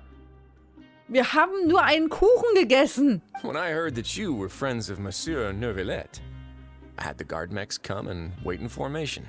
Wait, you know about our connection with Neuvillette? The seafloor isn't as cut off from the world as you might imagine. However, I'm afraid that I know nothing more than that you are friends of the Udex. And as you can see, committing a crime means being sentenced here, even if you're friends with the Chief Justice. Quite fair. Anscheinend bist du der... The Duke! Greetings, Your Grace. Lovely weather today, isn't it? Oh, greetings, my good fellow. Well, I'm willing to imagine that the weather is as good outside the sea as you say it is. How great it would have been if only the fortress of Méropide had been built on the coast, huh? It would have been so convenient to enjoy a nice chat in the sunshine. My profuse apologies. I just got so nervous when I saw you, So this is the Duke. He sure looks a lot younger than Paimon imagined. The Traveler and Paimon, correct? Mr. Deacon here was responsible for your welcome. I trust you were satisfied with his guidance? Hat sich sehr um uns gekümmert, wirklich netter Kerl. Outstanding. Well, Deacon, I recall we discussed fate during our last work meeting, I believe that fate will reward all those who take every aspect of their work and life seriously. When you return to your bunk, you'll find the guards have issued some extra credit coupons to you. Oh, thank you. Thank you, Your Grace. Oh, and you too. I can't believe you gave me such praise. If you need anything in the future, anything, please, come find me anytime. No credit coupons necessary. Okay, na also, so macht man sich Freunde hier. Well, I believe that concludes the introductions. We've already taken enough time here. Deacon, if you would. Yes, Your Grace. I'll take my leave now. Okay, ciao. Please, follow me. To make you feel more welcome, I'll show you around the various facilities of the Fortress of Méropide. I hope it'll help you adjust to life here. He's going to personally give us a cure? Huh. Paimon can't figure out what this guy's thinking at all. Ich hoffe, dass er tatsächlich nichts anderes weiß, wie er meinte. No wonder Charlotte's so interested in him. He's one of those mysterious types. Alright, let's keep up with him. Okay. Noch kein Teleport in der Nähe. Oh, aber ein Aussichtspunkt. Tada! Die Kupferfestung. Okay. Hier gibt es einige Shops. Hier kann man anscheinend noch... Kann man hier rein? Vielleicht. Büro betreten. Ja, dann gehen wir doch mal ins Büro.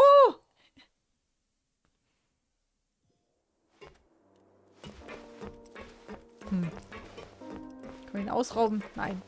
Tauschcoupons? Tauschscheine?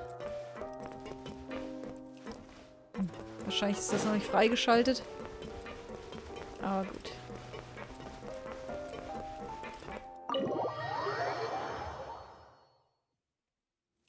So, hier habe ich... Ja, der Teleport ist ein Stückchen weiter oben. Okay. Wie komme ich weiter nach oben? Ah, ein Fahrstuhl. Darf ich den schon verwenden?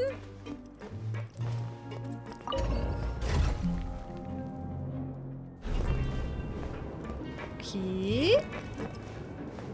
Schauen wir uns mal ein bisschen um.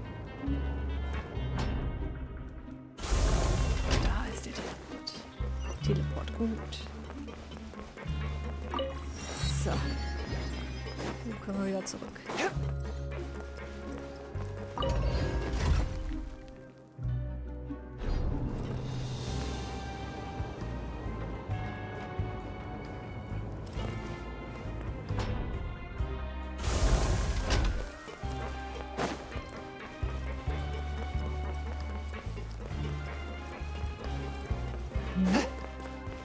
Es glitzert. Ah, okay.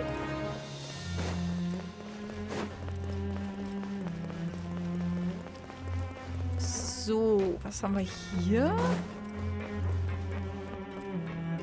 Bist du das? Nee. Fangsdame? Du auch nicht? Wahrscheinlich ist es eine Etage tiefer. Keine Ahnung. Naja, gut. Oh, hier, Essen. There's no need to be so reserved. The label of criminal is nothing but one of many identities. And being criminally inclined here at the fortress is just one of many ways to survive. Is it really okay for the warden to think like that? We're real criminals, you know. What if we're too difficult to handle? Well, then maybe you'll be able to carve out a name and a place for yourselves in this underwater world, But before you go in swinging, please remember that in the Fortress of Méropide, it's better to not cause trouble for yourself or for the guards. Now, we've arrived at a very important place. The Coupon Cafeteria. You can come here and claim 1 welfare meal each day. Welfare meal? You mean it doesn't cost anything? That's right. Criminals are essential to fortress operations, so we must guarantee that they at least have the basic means to survive. Also in dem Fall was zu essen. Okay. But that's not how it was. Back in the day, it cost your reward coupons just to get a cup of water here. For fish like you who just arrived with nothing, you'd have to go to work hungry until you earned enough coupons to eat. It was only after His Grace became the administrator that we got the free meal rule. Now everyone gets a square meal every day, even no-good slackers who've never picked up a wrench in their whole lives. Nobody starves to death here. Oh, klingt doch ganz nice. In the Fortress of Méropide, credit coupons are the only currency, and everything must be purchased. In some sense, you could say using the coupons is a form of trade. But trade is always conducted by people. So if we want trade here to prosper, we need everyone to work hard and live their lives. If nobody could even afford a meal, then the whole fortress would be up in arms. And that would only make things more difficult for me. So, rather than saying that we're giving everyone a free meal here, you should say that everyone's hard work has improved the living conditions in the Fortress of Méropide. Your Grace's reasoning is correct, but what I said is also true. Whatever the case, hard work is rewarded here. You'd be hard-pressed to find anywhere else as fair and reasonable. Fair und vernünftig. Right! Paimon sees your point. By that logic, this place doesn't seem so bad after all. Oh, wait, no. We shouldn't drop our guard so quickly. But it seems the inmates really respect the Duke because of his attitude, right?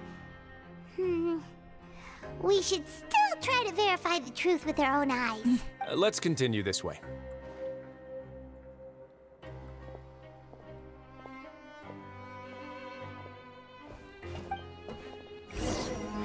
Okay. Wenn wir jetzt hier hingehen, was dann? Hallo, wie kann ich helfen? Gib mir eine Wohlfahrtsmahlzeit. Verstanden. Guten Appetit. Oh. Okay. Dankeschön. Kriege ich noch eine? Gib mir eine Wohlfahrtsmahlzeit. Negativ. Nach den Verwaltungsbestimmungen der Tauschscheinkantine vom Fort Méropide erhält jede Person täglich nur eine Ration. Oh.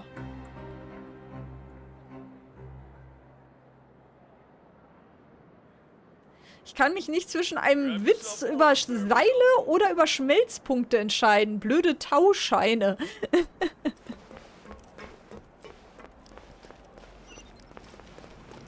Ich habe auch erst Tauschscheine, glaube ich, gelesen.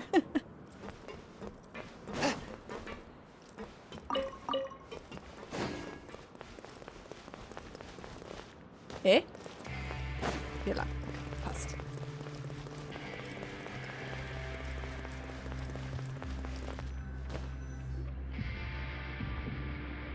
Oh Gott, This oh Gott. place is known as the Pancration Ring. Aha. Sometimes we have criminals who have more energy than they know what to do with. Their daily work alone isn't enough of an outlet for them. So, instead of leaving them to their own devices, we've provided them with this dedicated venue. This way, nobody will get involved unless they want to be. Pancration matches? And you can earn extra coupons? Oh, what do you think, traveler? Interested? But I must warn you that your sentence will be extended if you fail to restrain yourself and end up seriously injuring or killing your opponent. Dann lieber nicht. So, did you set this place up too? No, actually. I just granted approval for the organizer to use this area to build the ring, and I collect a portion of the proceeds in return. Aha, du bist also überhaupt nicht käuflich. Of course, the fees are also quite useful. Oh. Do you mind if we ask what they're used for? Sure. Ensuring personal safety, maintaining the arena, and resolving any conflicts that arise. Why? Are you interested in how to manage a pancration ring? Naja, No. nee. Paimon was just wondering if that's how you paid for everyone's welfare meals. A reasonable guess. I see you have a talent for entrepreneurship. Oh, you hear that? Paimon has a talent! So we can start a business here? That is something you can discuss between yourselves later. Let's move on for now. Okay.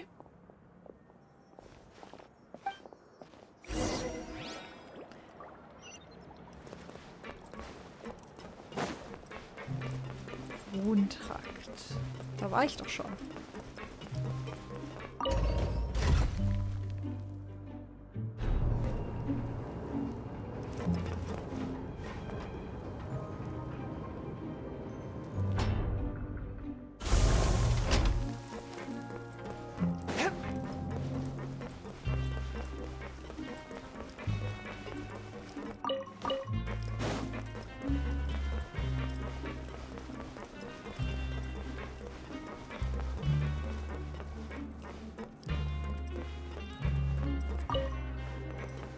Ein stumpfes Schwert. Die dürfen ihr Schwert haben.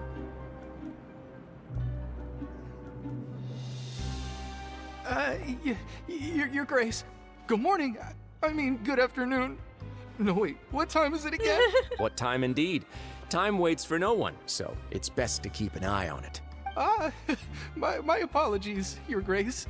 Jeez. This guy's so nervous he almost forgot to breathe. Sorry, forgive my manners. These are the dormitories, which is where inmates sleep. The guards will inform you where your bunk is later. In the Fortress of Méropide, criminals usually spend most of their time in either the production zone or the sleeping areas. The production zone? What does it produce? Is that where we'll be working? Not necessarily. Though working in the production zone is the most reliable way to earn credit coupons. If you have other skills, you can skip your shifts to earn them in other ways. Wow. Wait, you're the manager of this place, and you're just telling us to our faces that it's okay to skip work? The fact that the Fortress of Méropide has continued operating completely autonomously is proof enough that most people are willing to work honestly and earn a stable income. As for what we produce, many of the clockwork machines seen all over Fontaine originate from our workshop. Therefore, the Fortress of Méropide is not only a place where criminals serve their sentences, but also a giant machine factory. Da kommt die alle her. There's no Na need gut. for me to get into specifics about the production process now. You'll experience it all firsthand when you report for work tomorrow. Jawohl, Chef. Let's move on. The tour continues over this way.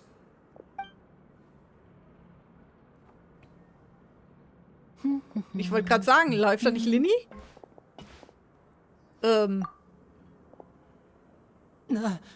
Oh.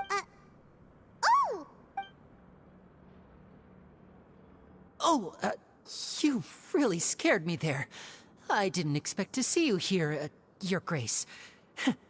I thought maybe I was so tired from work that I was starting to see things. The only thing you should be seeing is the work in front of you. Stay focused and keep up the pace. Oh? Is something the matter? Nein. It's nothing. Paimon's just worried about how hard we'll have to work tomorrow.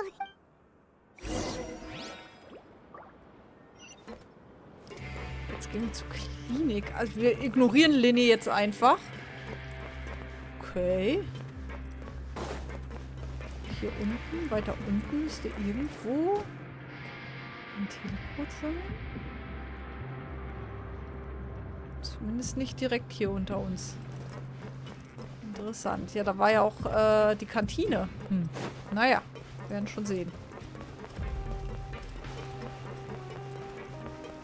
Wir werden schon sehen.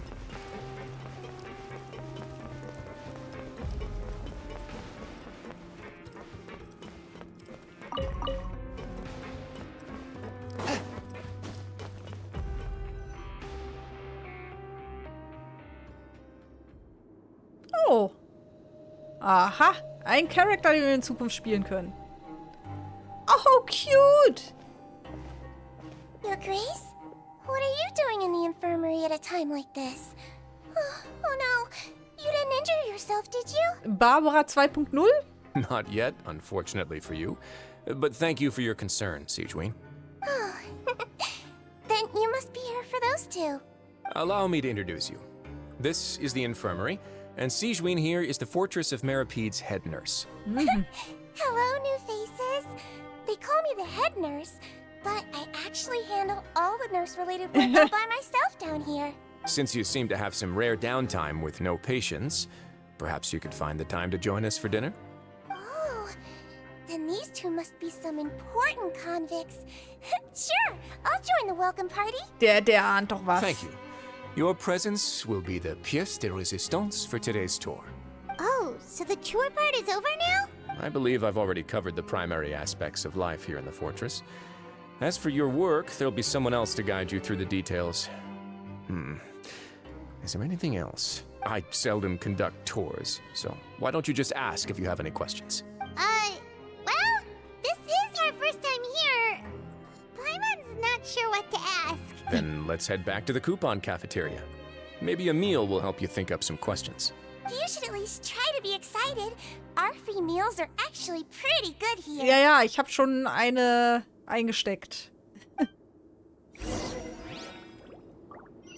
Also wieder zur Tauschscheinkantine. Sie hätten es auch einfach Essensmarken nennen können. Das ist einfacher auszusprechen. Ja gut, es sind ja nicht unbedingt nur Essensmarken, aber im Grunde ist es das. Oder, wie nennt sie? Ja doch, Essensmarken. So. Oh. Ha. Autschi. Das wäre beinahe schief gegangen. So, aber der Teleport ist noch weiter unten anscheinend. Wenigstens gibt es hier Möhren, die wir klauen können. Aufsammeln. Hä? Ah! Pandré-Kristall. Hab ich gar nicht gesehen. No, my sword. Habe ich gar nicht gesehen.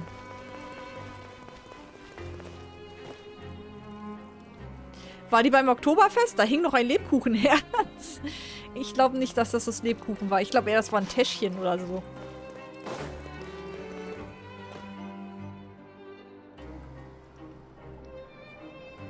What do you think of the food? Does it meet your expectations? Wow, it looks delicious! Neverlet made it sound like living conditions in the Fortress of Méropide wasn't very good. Who would have guessed that criminals get to eat tasty food like this every day? Der Punkt ist, es ist kostenlos. Oh, isn't that the meal box that only super lucky people manage to draw? Seems like you two are quite fortunate. Ach, die gibt's auch noch per Zufallsprinzip. Na herrlich. It actually has nothing to do with luck in this case. I had a word with Walsey, so you didn't have to draw lots like everyone else. Ich kriege Sonderbehandlung. Oh, you mean the meals are random? Yes, what you get to eat depends completely on your luck. You could say that it's a distasteful little game that Chef Walsey likes to play here in the cafeteria. Oh, wie gemein. I knew it! If criminals got to eat tasty food like this every meal, the crime rate in Fontaine would skyrocket for sure. Excuse me, did I hear you mention Nervilette just now? I've been wondering how he's doing. Is he busy with work?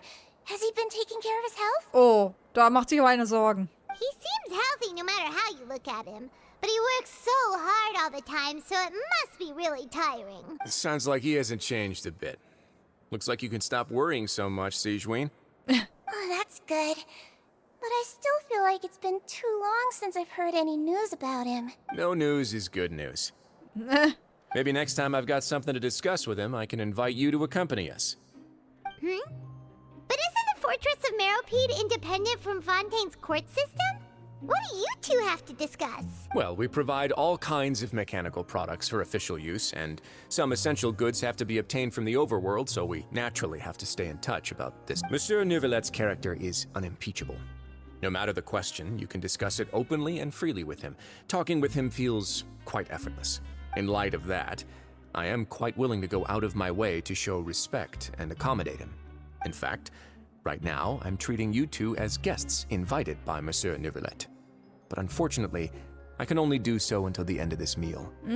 So viel weiß er also. After this, you two will just be inmates here. Okay, er weiß Bescheid. Danke für deine Gastfreundschaft. You're very welcome. Well, your new life awaits.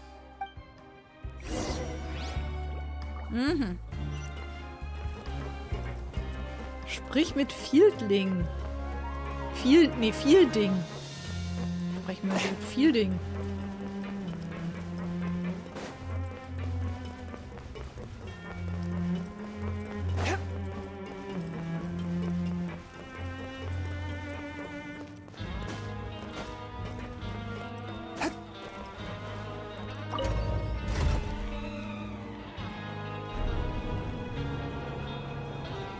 ich muss wirklich schnell hier Teleportpunkte freischalten. Ich glaube, die Fahrstühle gehen mir irgendwann auf den Senkel. Das Problem ist, man findet auch nicht so schnell raus, wenn man es nicht auswendig weiß, wo welche Teleportpunkte sind, ne, auf welcher Ebene.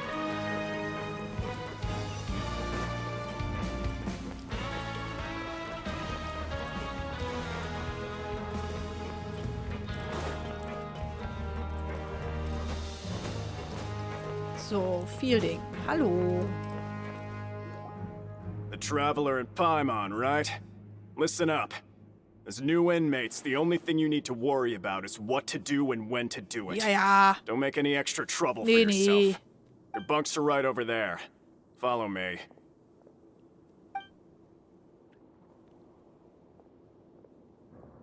Aber gut, dass wir die Statue schon freigeschaltet haben, sonst würden wir die Map nicht sehen, ne?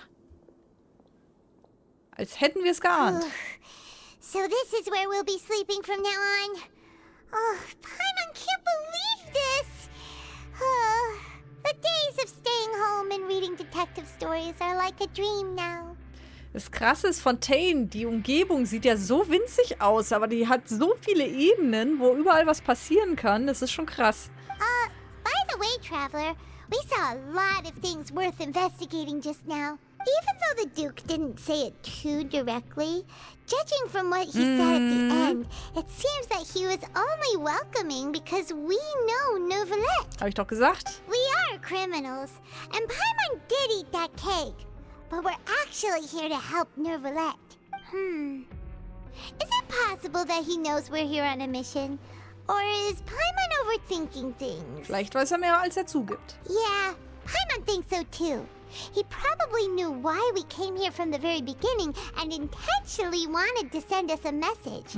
Maybe something like, hey, I have my eyes on you, so don't try anything funny. Da können wir auch nichts dagegen machen. Yeah, you're right.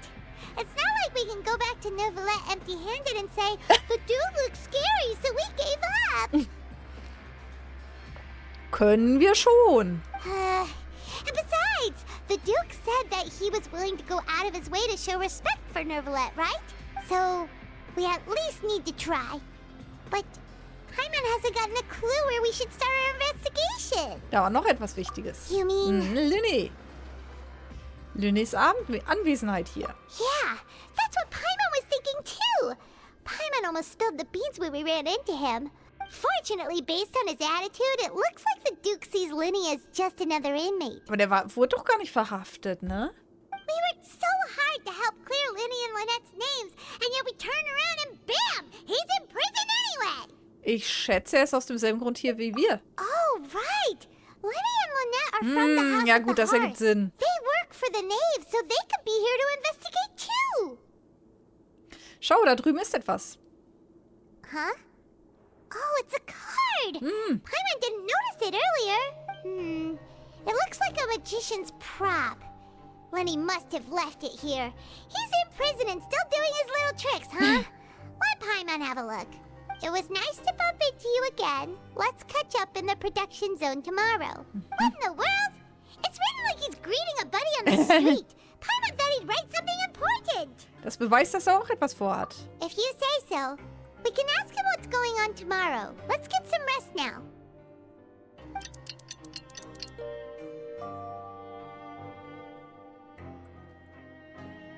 Na, war gemütlich, sieht total sauber und erquickend aus, dieses Bett. Du bist heute früh auf, Paimon. Well, it's Paimon's first day as a prisoner. Last night, Paimon dreamed about getting interrogated by the guards until Paimon told them everything, and then Paimon woke up. Du hast ihnen alles erzählt? Hey, come on! It's just a dream, okay? I wouldn't really squeal. Naja. Maybe? Hey, lazy bones. What are you still doing here?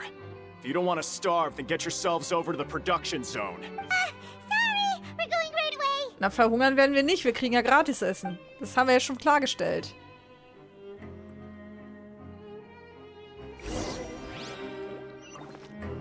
Na gut. Gratis essen.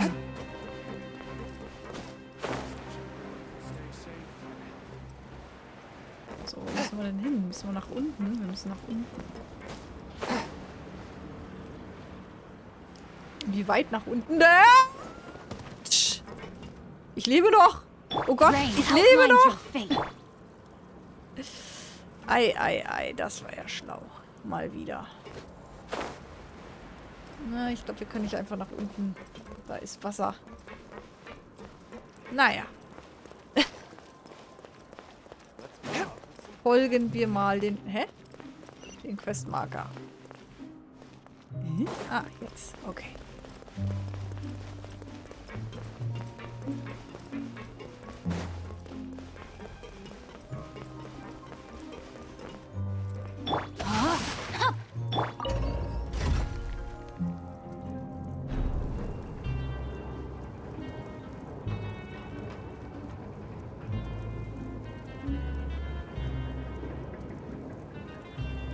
Geht's aber weit runter. Oha, oha.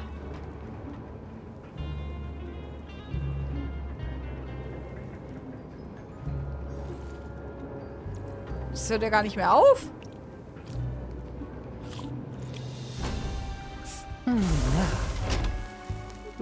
Hier.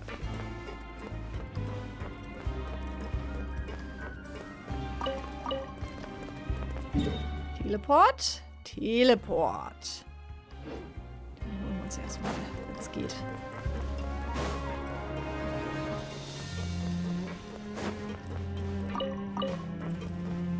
Aufzeichnung eines Lernens. Und ein bisschen Erfahrungspunkte. Zack. So, wo müssen wir hin?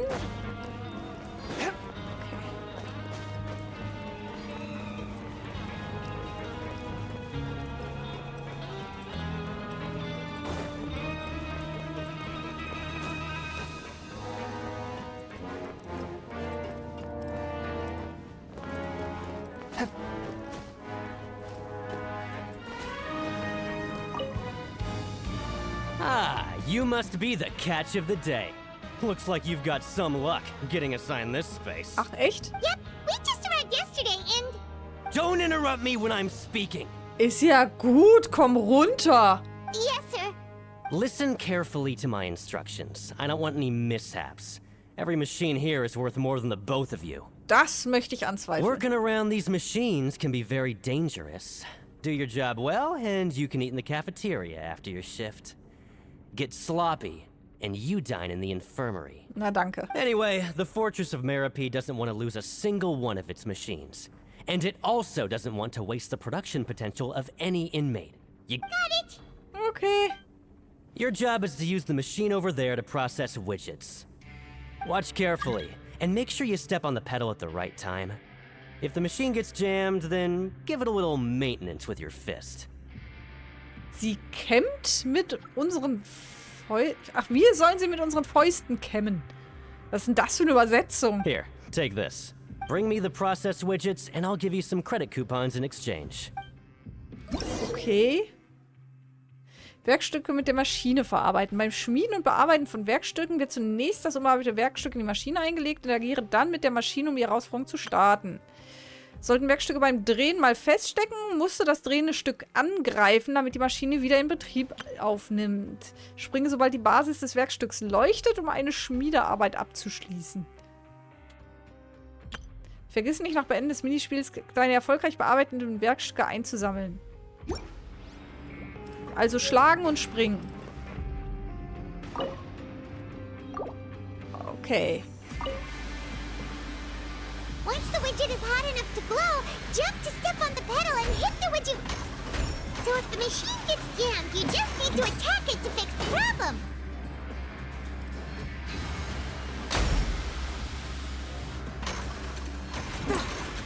Okay. Das ist aber eine ziemlich unzuverlässige Maschine hier.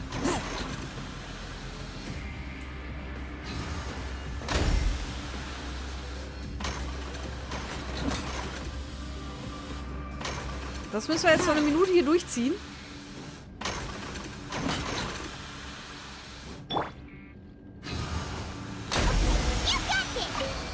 Okay. Okay. Das ist ein blödes Minispiel. This one is tolerable. Though since the processing is done by machine, the product is all pretty much the same anyway. Alright, I'll pass you for now. And we'll count up how many credit coupons you've earned. Juhu!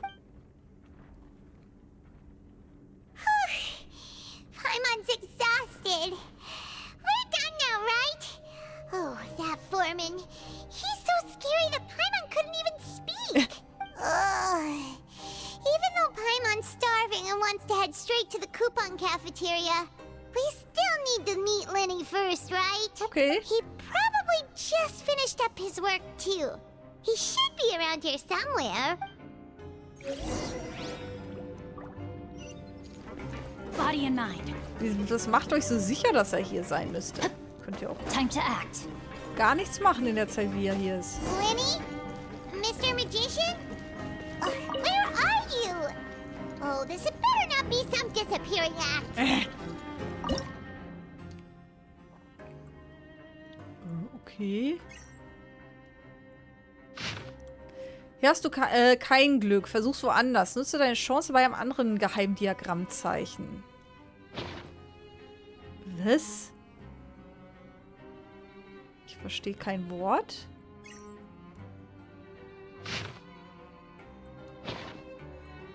Welches andere geheime Diagrammzeichen? Oh my goodness. Oh my gosh. Wow. Huh? All will be revealed in the next volume? Oh, drat.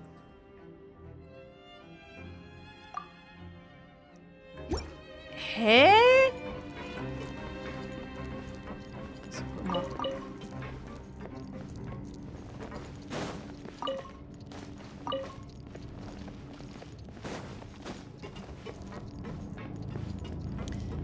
Aber das ist doch... Nee, wir müssen entweder höher oder niedriger, weil das ist ja gestrichelt. Ja, wir müssen höher. Das führt einen schon ein bisschen in die Irre.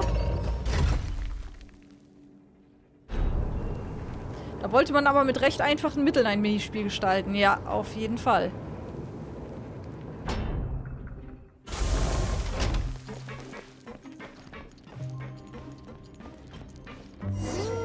Where could he be?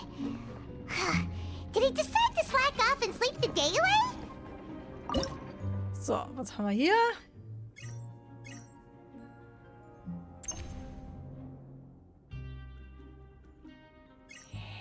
Hä?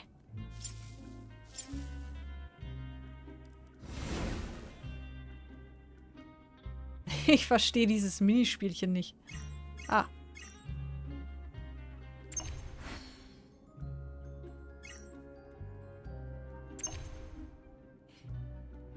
Hä?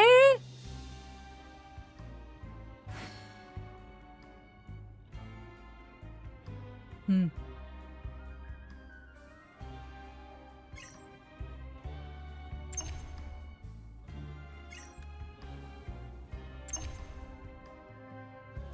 Der switcht nur die Richtung, also den Platz.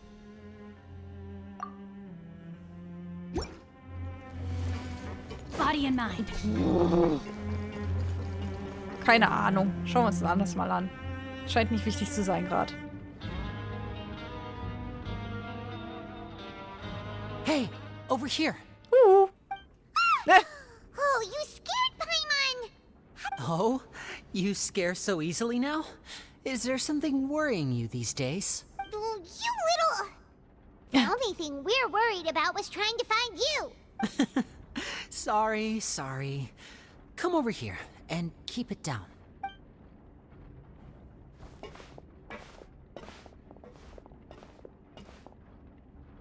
Oh, Lynette! You're here too! You two really are inseparable. That's right. My brother simply can't stand to be away from me.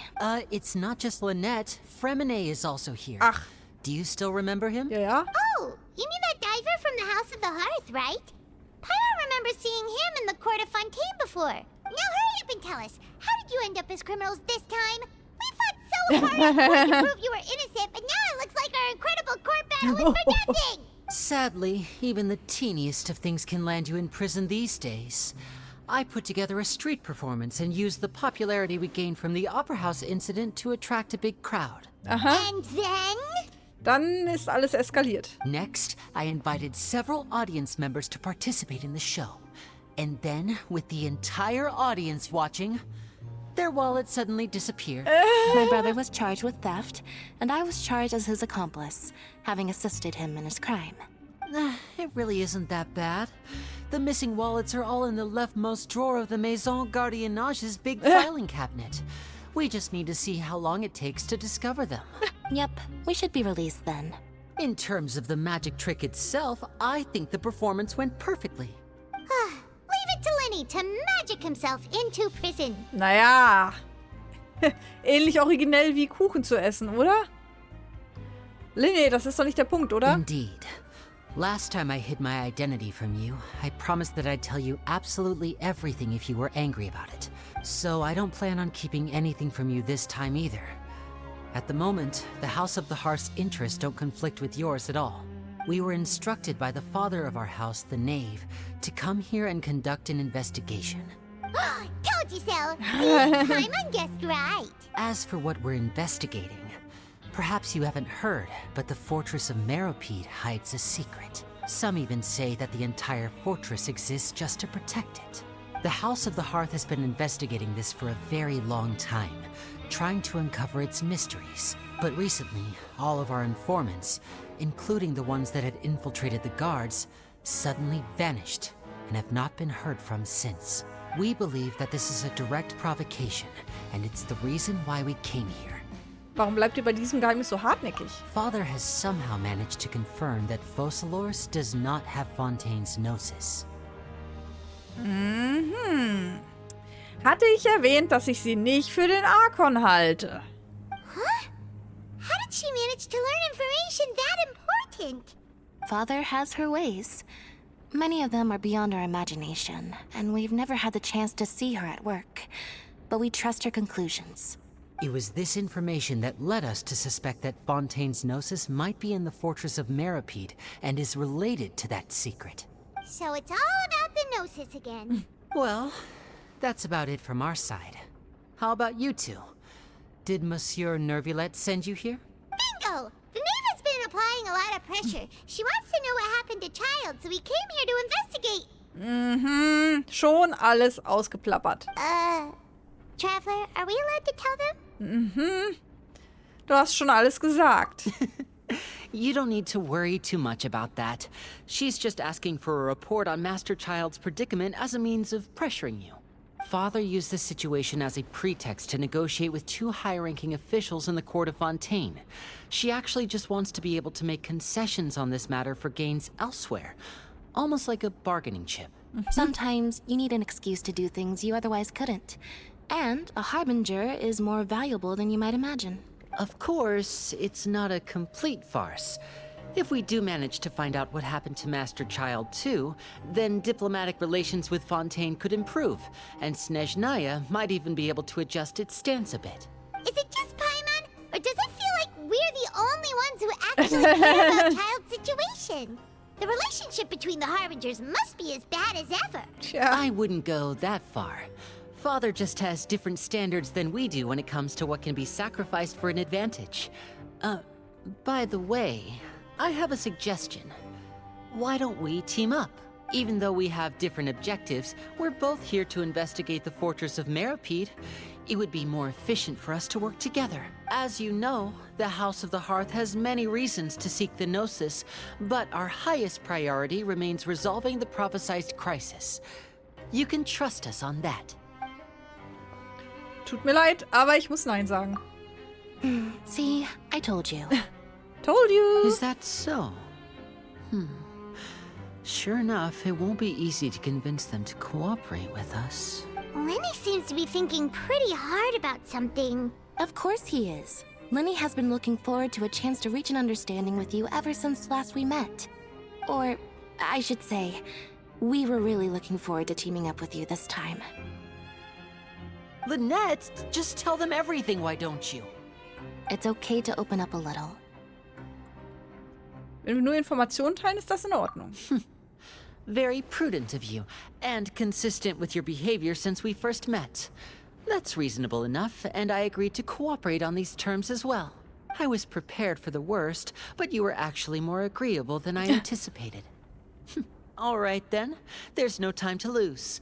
I have some information to share, so listen carefully. Since Lynette and I arrived here, our investigation uncovered the fact that the Fortress of Méropide has a forbidden zone. Most people just clammed up and wouldn't talk, but after asking the right questions, we were able to confirm the existence of the forbidden zone from the guards. You should be aware of that while you're investigating. A forbidden zone? Could that be where the child disappeared to? You're right, we'll definitely keep that in mind. Good. That's the most suspicious thing about the fortress that we know of so far. We have a few other unanswered questions, and we'll be investigating those as quickly as we can. Anyway, I hope you find our information useful at least. Oh, look at the time. You two must be hungry. You should go to the coupon cafeteria and get something to eat.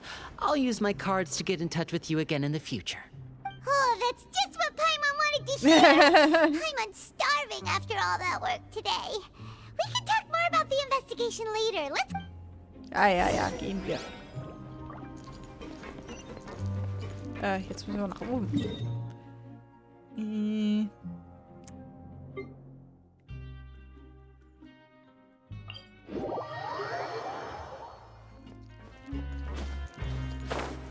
So geht's auch.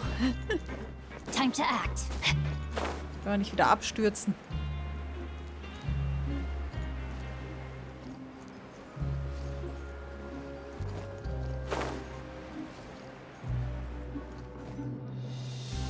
Oh, he wasn't kidding.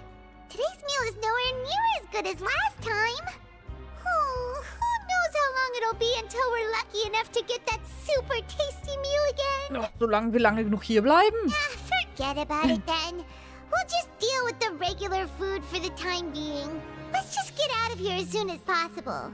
But life here doesn't seem all that bad. Other than the foreman being kind of mean and the work being pretty tiring. You think so, mate?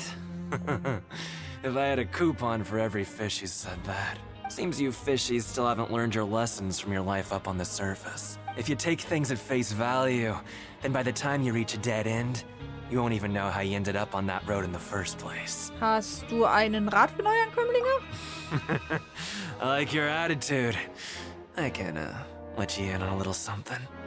Everyone's been telling you to just follow the rules and not cause any trouble for yourself. Am I right? But what they don't tell you is that the rules aren't exactly what they pretend to be. The truth is, this place has a lot of hidden rules. Huh? Hidden rules? What do you mean? Not everyone knows about those rules, but whether you know them or not, once you break one, you might encounter something even worse than death. Really? Oh, now you're really scaring poor Paimon. Don't joke around like that. Man könnte zum Beispiel plötzlich verschwinden. Of course. And I'd say that just disappearing would be one of the better outcomes. Okay. Oh, you mean that if there really are hidden rules, then Child's disappearance might have something to do with that? In that case, would you tell us some hidden rules? We definitely want to avoid breaking them. Come on, mate. This is valuable information. The difference between life and death. Do you really think you can just ask and I would tell you? Paimon understands, but we don't have many credit coupons yet. Yeah, I know. Not like I'm going anywhere. Just come talk to me after you've saved enough. Moreover, you're new fish, freshly caught, and completely out of your element. What'd be the point in even telling you anything before you've gotten a handle on your new lives? Okay. I'm usually around the rag and bone shop. Just call me V-Doc. Bye-bye now. Knochenbrecherladen klingt ja sehr sympathisch. He left. Just like that. Huh. Do you think he's just trying to scare us into buying fake information from him? Vielleicht hast du recht, aber es interessiert mich trotzdem, was er gesagt hat. Yeah. It might be a good place to start in our investigation. Hidden rules, huh? But, like he said, we don't have any coupons and we're still not familiar with this place. Oh, there's nothing we can do about it now. Ah, we were so busy talking, we almost forgot to eat. Ja, ja, ganz wichtig. It's probably better while it's warm. Come on, dig in before it gets cold.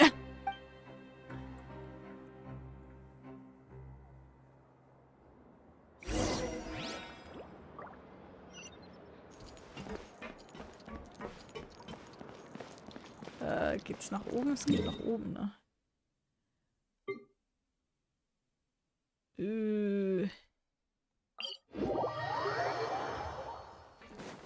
Passt? Passt.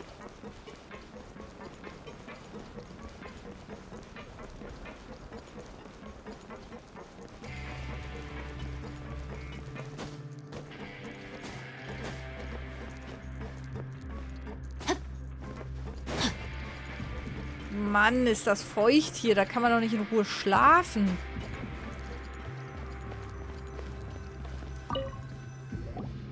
So Paimon just confirmed with the guards that our shift is set for every morning, and we're free to do whatever we want all afternoon. But it seems like most of the other inmates choose to continue working through the afternoon to earn more credit coupons. Oh, and they also said that you can use coupons to skip work in the morning and free up your time. Tauschscheine nutzen, um morgens die Arbeit zu überspringen und Zeit für sich selbst zu haben. Aber ich dachte, wir können hier machen, was wir wollen. Wir müssen nicht arbeiten, oder wie war das? Klingt alles irgendwie komisch. They weren't kidding. Credit coupons really can be used to do anything here. Paimon's so tired. And we'll need to wake up and go to work in the morning. Without any credit coupons, it's not like we can really do anything else. Nighty-night, Traveler. Paimon hopes we can keep making progress on our investigation tomorrow.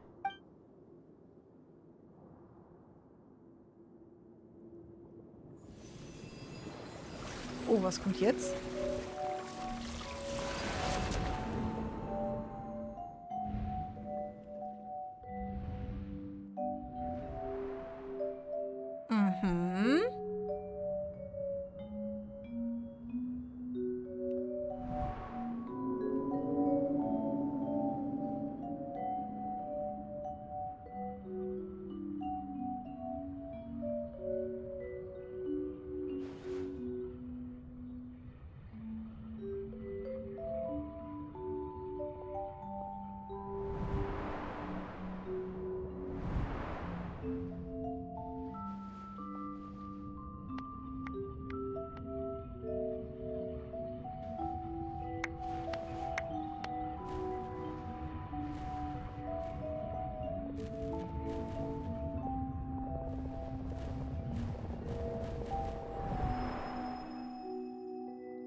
Ja.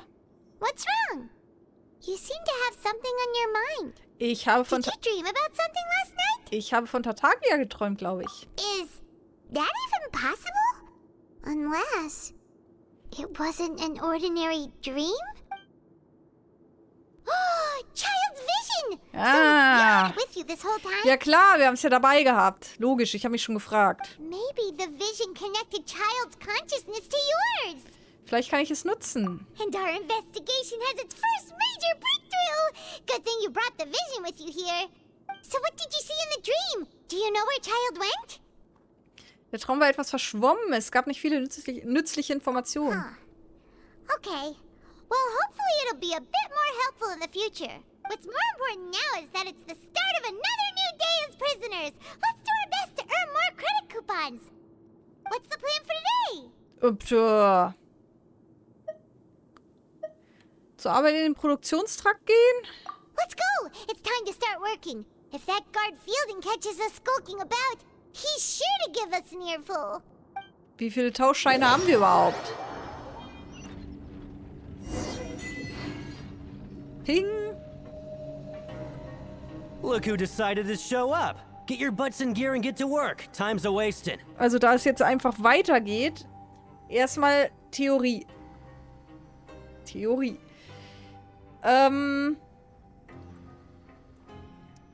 Tartaglia ist ja aufgrund eines Fehlers dieser Gerichtsmaschine verurteilt worden. Und wir wissen auch, dass in dieser Maschine Lynni da irgendwie eine Stimme gehört hat. Wir wissen auch, dass der Hydroarchon sein Herz nicht bei sich trägt. Vermutlich hat das irgendwie das Herz und diese Stimme was miteinander zu tun. Und hat bewusst Tartaglia eingebuchtet, damit der jetzt da in dieser verbotenen Zone nach was weiß ich sucht. Weil ja er einer Stimme gefolgt ist. Naja gut, bin schon dran. Good, here you go. Remember to give me the widget once you've finished processing it.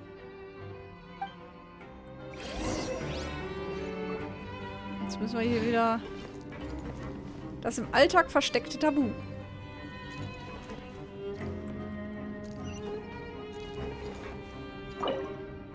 Okay.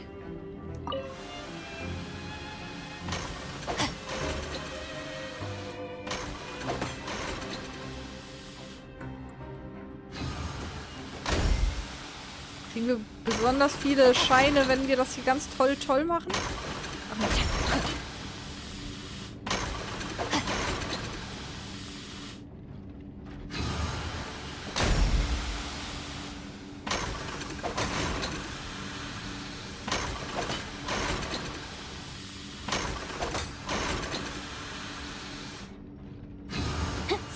Premium-Maschinen, mit denen wir hier arbeiten.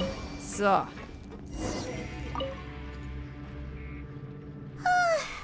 I'm on speed. But after so many shifts, it seems we're really getting the hang of it now. Du fliegst doch nur neben mir und fuchtelst herum. Hey there, fellow shiftmates. I saw you finished your work, so I thought I'd come over and say hi. Hallo! Hey there! We've seen you before. Your assigned workspace is really close, isn't it? That's right. The name's Rowan. This past few days, I couldn't help but notice the new faces working nearby. I guess we were destined to meet. I've been working here for almost 15 years. Even the foreman, Grainville, always calls me Chief. Aha. Wow, you've been working here a long time, Chief. In den letzten 15 Jahren hast du also keine Fortschritte gemacht. Wie freundlich. Hey, not so loud. If there's anything you'd like to know, just ask me. I know the work here in the production zone better than the back of my hand. All right, Chief. We'll be sure to come to you first. Ich habe die Arbeit mehr oder weniger im Griff. Die Regeln haben wir noch nicht gemeistert. Aha! Did you just ask about the rules? The rules. Pretty sharp for newcomers. You've already heard about the rules, huh? Ja. Who'd you hear it from? Die Geheimregeln, so wird sie doch genannt, oder? All right. Seeing as I'm the one who came over here, you're already calling me Chief. I guess I can tell you a little. Ach, einfach nur fürs Chef nehmen. Truth is, you two keep working like this, you might be putting yourselves in danger. Wenn ihr weiterhin durchgehend arbeitet, manövriert ihr euch selbst in Gefahr. Aha. Wait, there's even a rule about that? What would have happened if you never told us about this? Not the rules! Well, it's usually not that easy to break one on accident. The conditions of the hidden rules are usually pretty specific. But once you do break one, bad things happen. Der Inhalt dieser Regeln ist also... If you work continuously in the production zone for 3 days, and if all you do besides eating and sleeping is just work, then something bad will happen during lunch on the 3rd day. Das ist wie dreimal Slenderman in den Spiegel sagen, oder? Like what? Oh, don't scare Paimon. If I knew that, then I wouldn't be standing here talking to you, now would I? You mean, even you have never tried working 3 days like that before? There's actually a legend about this rule. They say that there was a worker who worked way harder than me. He was both efficient and eager on the job, and most other workers couldn't hold a candle to him.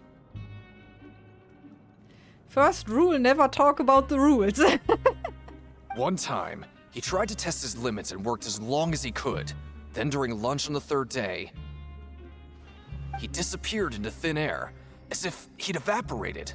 Later, some people went and asked some of his past friends about him, but they said, never heard of the guy. How could that happen? Hast du ihn mal gesehen? Unfortunately, we were assigned different production zones. I never saw for myself what he looked like. Wait, are you thinking that it was... Ich danke dir vielmals für die Information. Oh? Huh? You... Listen, kid. This ain't the kind of thing you should be curious about. Let me tell you, you're better off forgetting about it and looking after yourself. Yeah, I agree with Chief here. Do you really want to try? Für mich hört sich das nach einem guten Hinweis an. Wer nicht wagt, der nicht gewinnt. Alright, if you insist. Das heißt, wir werden jetzt schön durchgängig arbeiten. Wir haben eine Truhe gekriegt. Wo ist die Truhe? Oh, isn't this the super lucky meal? Looks like hard work really does get rewarded. Paimon's gonna take her time and savor every bite. What would you like to do this afternoon? Arbeiten. Zur Pankration-Arena gehen. Ach so, ja. Zur Arbeit in den Produktionstrakt gehen. Let's go. Credit coupons, here we come. Ich will meine Truhe vor allem.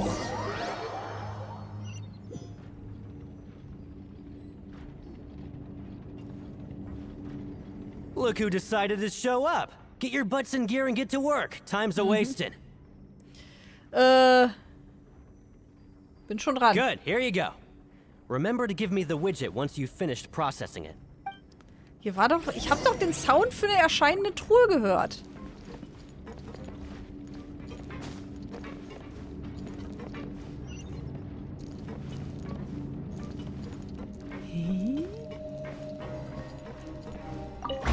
Ah. Treasure. Aha, ein Tauschschein. Valiant endeavor. So sehen diese Tauschscheine also aus. 30 Tauschscheine, ja, das ist doch nice. Wir sammeln jetzt erstmal Tauschscheine. The rules. Jetzt will ich es aber wissen hier. Wenn es nicht so ein mega langweiliges Minispiel wäre.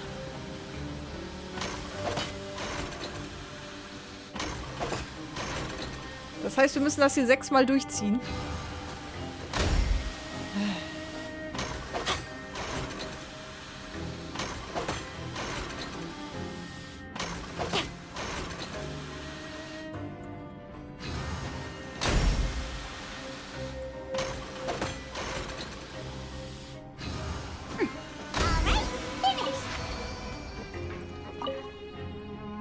Let me have a look.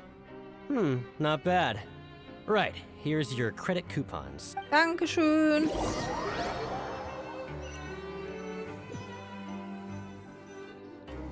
We woke up so early today that Paimon's been nodding off all afternoon. Good thing it's finally time for bed.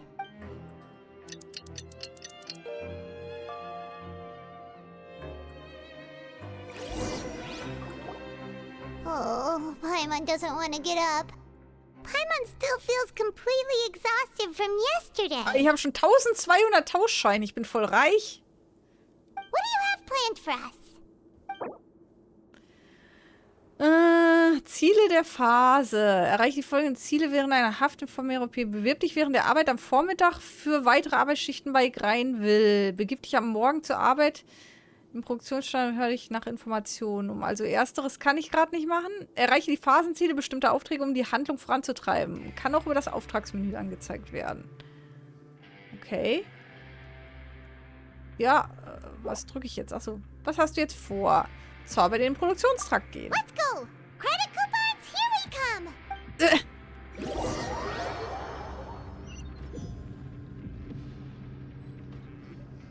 Look who decided to show up. Get your butts in gear and get to work. Time's a-wasting. Wenn es möglich ist, möchte ich gern für 3 Tage hintereinander arbeiten. What's with suddenly wanting to work so hard? You need coupons that badly? Sure. Let's just say we really want to test our limits. Ah, es wird ein bisschen abgekürzt. Na, immerhin. Es wird abgekürzt. We did well today. Let's keep it up. Es wundert ihn nicht? Okay. Okay, ich muss wenigstens nicht die ganze Zeit dieses Minispiel spielen. Paimon's had it. Who knew that processing these widgets would be so tiring?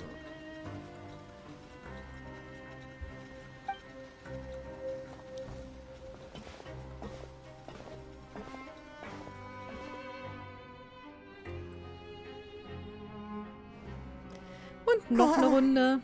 That's it. Paimon doesn't even have the energy to talk anymore. Is it time to eat yet? Na los, gehen wir Mittagessen.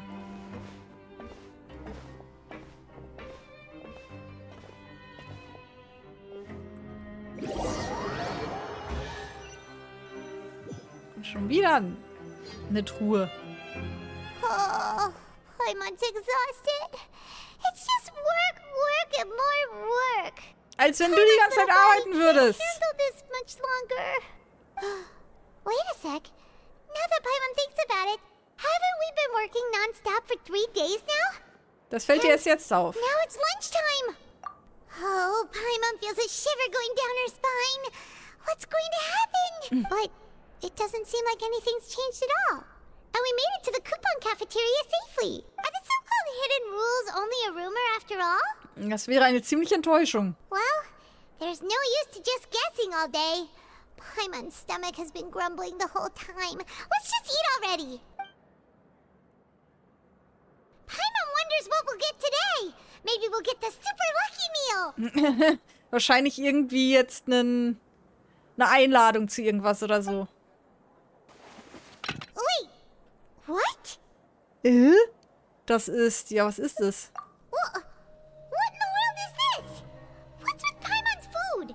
And yours is the same. Was ist das? Is this stuff meat? But it looks and feels so bizarre. What kind of chef would make food like this? Irgendetwas stimmt mit diesem Fleisch nicht. What do you think is going on? Is this the bad thing that Rowan was talking about? Vorhin ist jemand verschwunden und jetzt gibt es dieses seltsame Fleisch in unseren Rationen. No, stop right there. Paimon gets what you mean. Just don't say it. Hey, isn't that Woolsey over there? He must have made the food, right? So let's just ask him about the food and be done with it. Hey, Woolsey, have a moment? What is it? I'm about to go report the numbers for today's free meal, so you'd better make it quick. It's about the meat in our meals. Look, does it seem normal to you? The meat? Oh, that. Looks perfectly fine to me. Totally normal. You better hurry up and chow down. Okay. How could this be fun? Hey, don't leave! You barely even looked at it! What should we do now? Woolsey wouldn't even give us the time of day. Is he trying to hide something? Das wird immer spannender. Yeah, looks like we have no other choice. Paimon was positively famished a minute ago, but now she's lost her appetite. Seltsames Fleisch. Die seltsamen Wohlfahrtsmahlzeit, die du nach Verstoß der Geheimregel des Produktionstrakts in der Tauschscheinkantine erhalten hast. Das heißt heute kein Essen. Die gefundenen Hinweise untersuchen. Since we have time now, let's focus on investigating some more.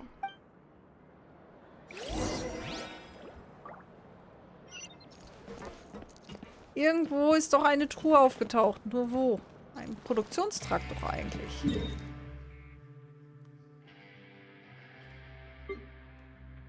Wohntrakt? Handlungstrakt? Produktionstrakt. Nee.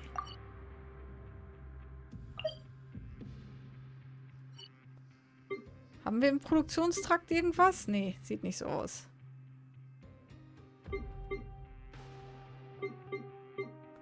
Ein Teleport oder so. Nee. Aber wir müssen eh nach unten. Okay. Wo kommen wir denn hier nach unten? Folgen wir einfach den Questmarkern, passt schon. Oh, hello. You two are the ones who were with His Grace. No need to be so nervous.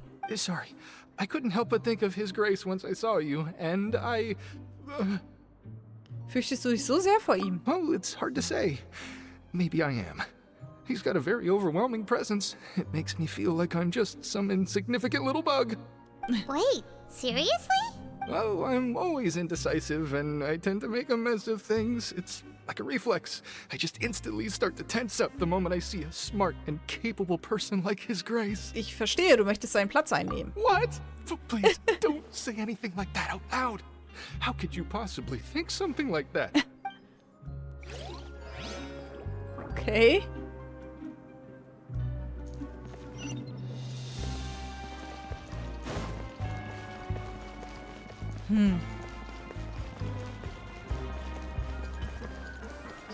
Erstmal nach oben, von mir aus.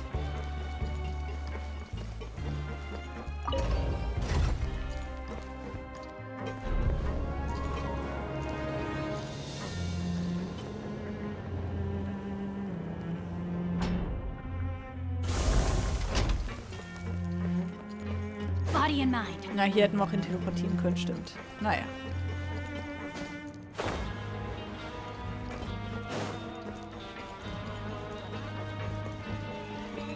So.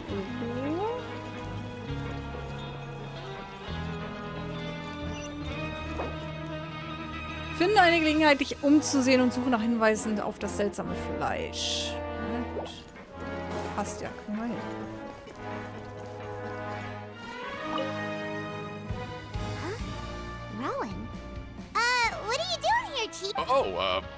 I was injured a bit just now.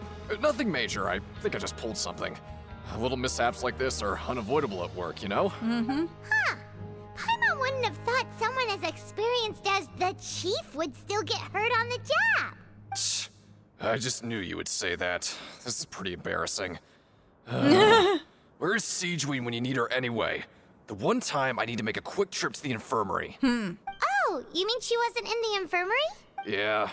The rumors say that there's never anybody in the infirmary in the half hour before lunch.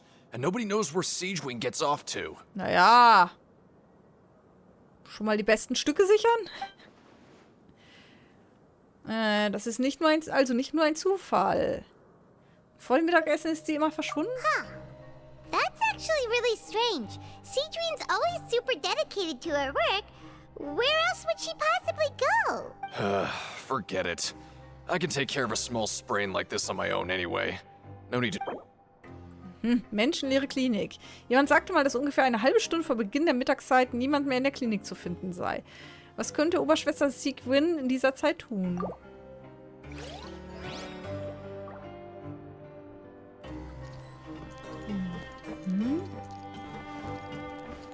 Aber hier ist ja weiterhin noch ein... Ach, da ist noch... Ach, hallo, Lynette. Hallo.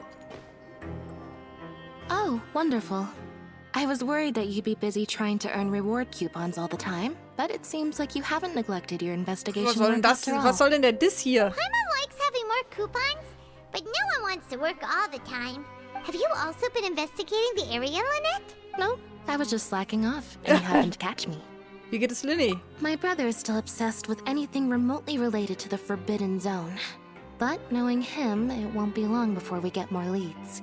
Oh, before I forget, this is for you. Huh? Credit coupons?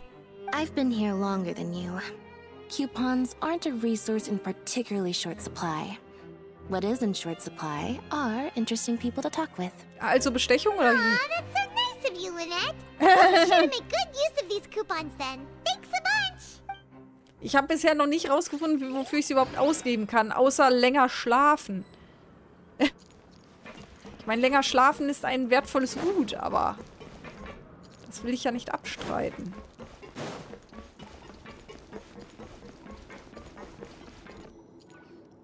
Hey, look! There's something here! That suspicious guy peeking into the infirmary just now. Are they a fan of Siegeween? He must have dropped this. Let Paimon read it real quick. The Melusine perceive the world very differently from humans. As a result, their sense of aesthetics and beauty is also very different from that of humans. This must be taken into consideration when giving gifts. Aha. Ooh, this all sounds pretty serious. He sure did his homework. Aber sein Verhalten ist trotzdem nicht lobenswert. Wir sollten ihm für diese Information danken. Okay. And as for the notebook, let's take it. Okay.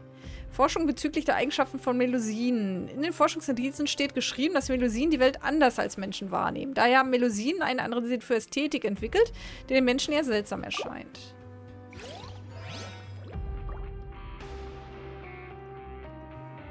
Okay.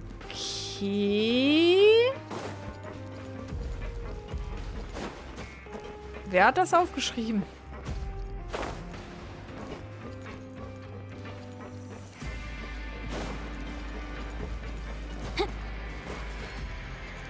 Ah, wir können auch ins Wasser springen, aber das hatte ich jetzt nicht vorgehabt.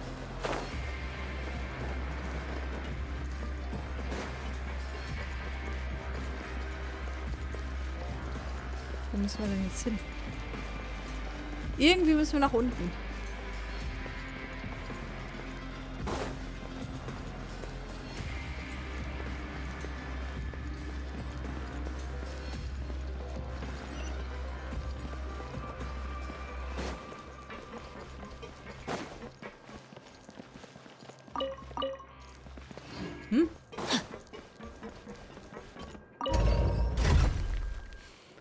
So, und irgendwo habe ich mir da doch eine Truhe verdient. Ganz bestimmt sogar. Es klang doch sehr danach.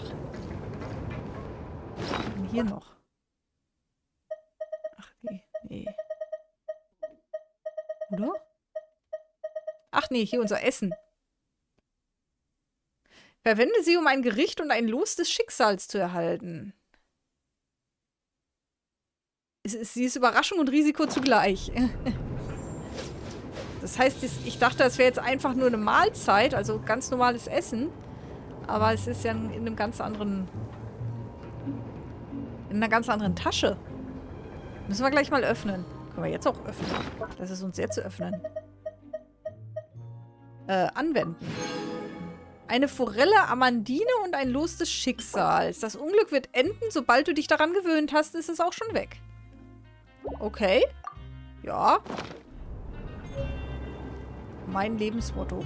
Irgendwie. Auch wenn gerade alles scheiße läuft. Es gibt immer einen Weg, wie es weitergeht.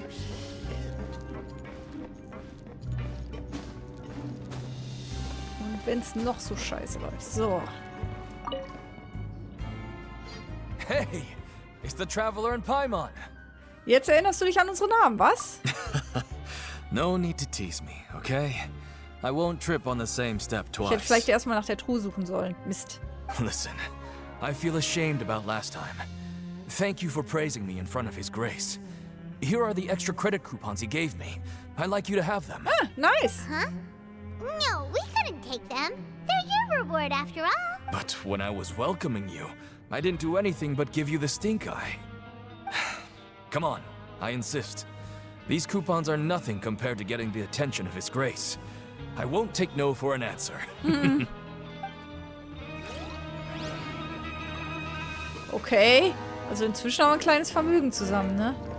So, okay, wir können noch weiter. Da ist übrigens die gute Dame. Die Frage ist, wo... Wir können noch weiter runter. Vielleicht gehen wir noch weiter runter. Wo könnte eine Truhe gespawnt haben?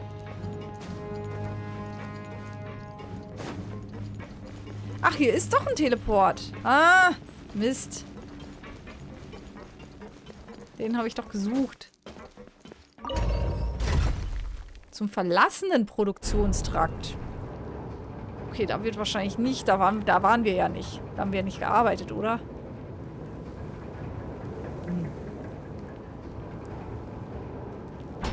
Nee. If my calculations are correct, ich glaube Wanwin nicht. Bookhouse is due to receive a batch of new releases today. Ich glaube Might we nicht. add a small detour to our adventure? Ich glaube nicht. Okay. Tja. Da Time geht's to auch noch act. weiter. Schon gewundert. Body and mind.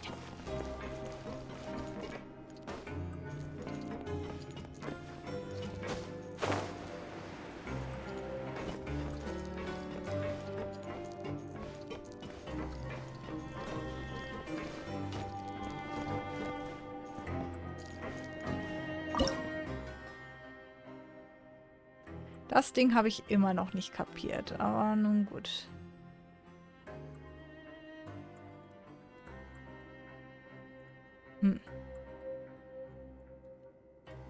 Irgendwann werde ich rausfinden, wie das funktioniert. Kann ich auch gar nichts machen anscheinend. Doch, da ist eine Batterie.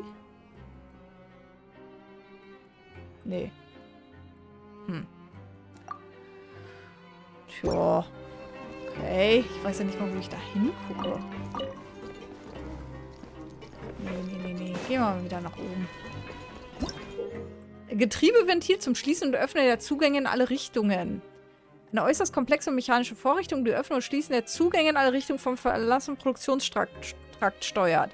Einmal aktiviert, drehen sich der Kernzahnradantrieb und der Zahnradantrieb mit den ihnen zugehörigen Pfeilen. Lasse sie an, sobald die Pfeile einander zugewandt sind, um den vom Kernzahnrad angezeigten Zugang zu öffnen. Eine äußere... Okay. Ja, nee. Ich wollte eigentlich wieder... Wo ist der Aufzug? Mist. Hier war's, ne? Dann gehen wir mal wieder zurück. Ich glaube, wir sind ein bisschen zu weit jetzt gerade.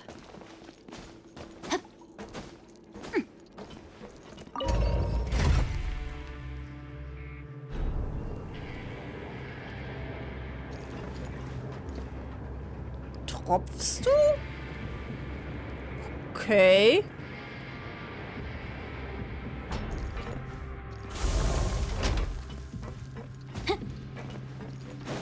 Anscheinend gibt es keine Truhe für mich. Es klang doch so. Kann aber auch sein, dass ich komplett in der falschen Ecke bin. Irgendwo muss doch hier die blöde Maschine sein, die ich immer bedienen musste. Es klang doch definitiv, als wäre da eine Truhe erschienen.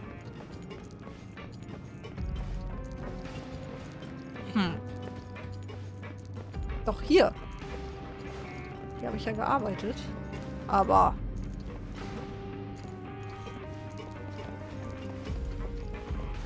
Spider-Raid, Spider-Raid. So. Hallo Sandro.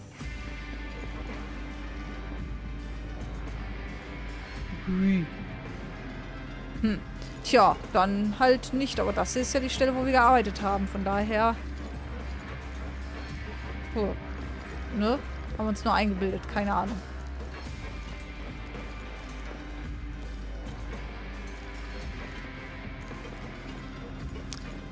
Hallo Yogi, hallöchen.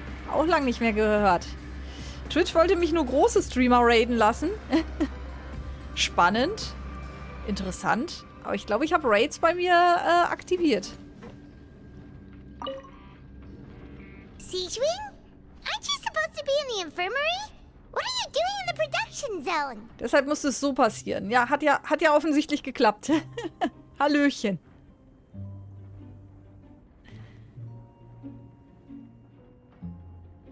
Hello, traveler. Paimon?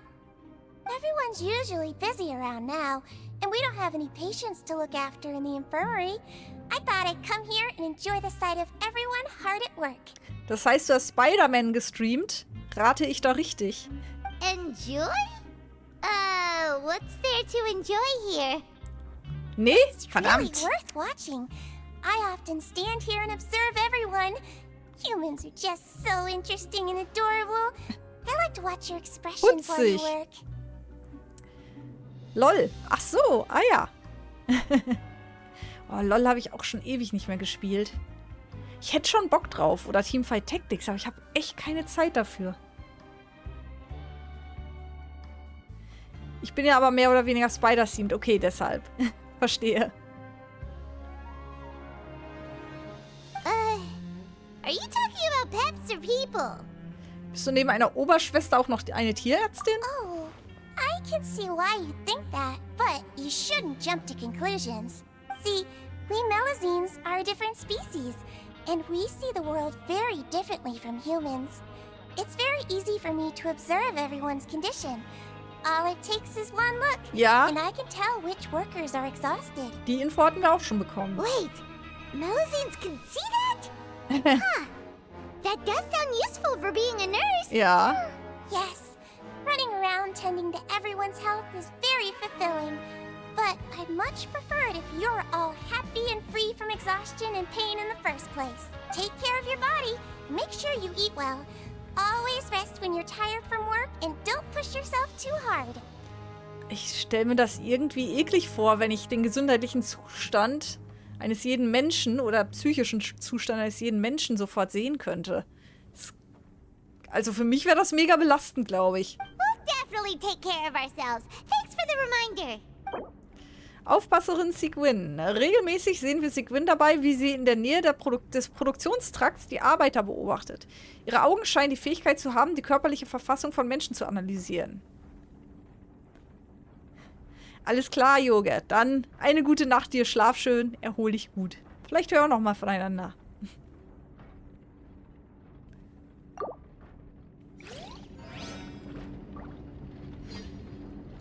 Okay. Weiter Hinweise suchen. Jetzt müssen wir wieder nach oben. Okay. Hier? Passt. Eventuell vielleicht. Na, nicht ganz. Oder? Wir müssen doch noch den Fahrstuhl nehmen. Na gut. Oder? Nee. Ach so, das ist der Schlaftrakt, ne?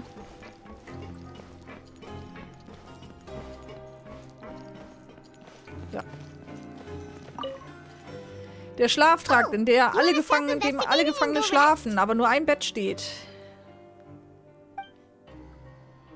Es ist Zeit, sich auszuruhen. Okay, you should rest up. We'll be back at it tomorrow.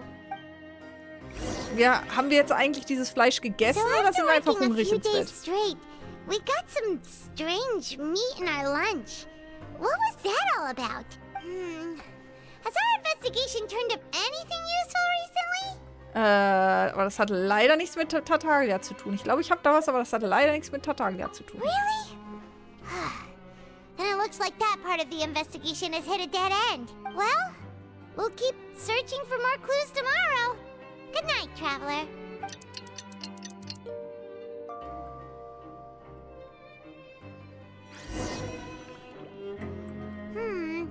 Maybe we can make some progress in our investigation today.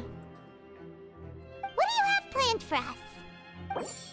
Und begib dich am Nachmittag in die Pankration-Arena und hör dich nach Informationen um. Ja, wenn das das Einzige ist, was wir haben.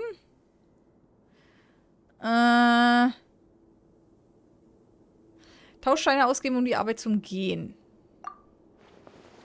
Keine neuen Hinweise. Es könnte sich lohnen, öfter im Produktionstrakt zu arbeiten. Mal sehen, ob ich auf etwas Unerwartetes stoße.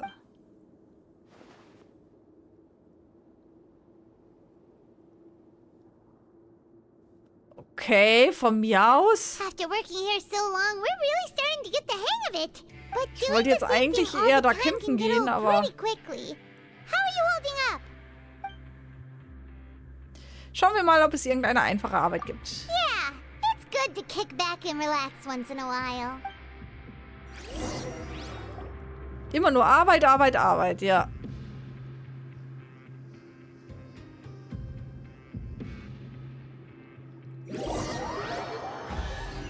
Da, schon wieder. Habt ihr das gehört? Whoa! Isn't this the super lucky meal? Looks like hard work really does get rewarded. Paimon's gonna take her time and savor every bite. What would you like to do this afternoon? Zur Pankration-Arena gehen. Knowing child, he must have been there all the time. Ja, das könnte sein. Grab yourself a welfare meal. Time to act. Wo müssen wir denn dafür hin? Nach oben, unten, links, rechts?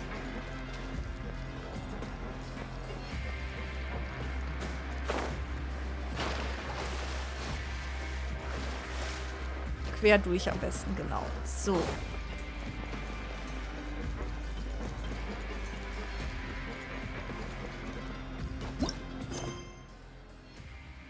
Das im Alltag versteckte Tabu immer noch, ja. Okay. Das kann man nicht bedienen? Na gut.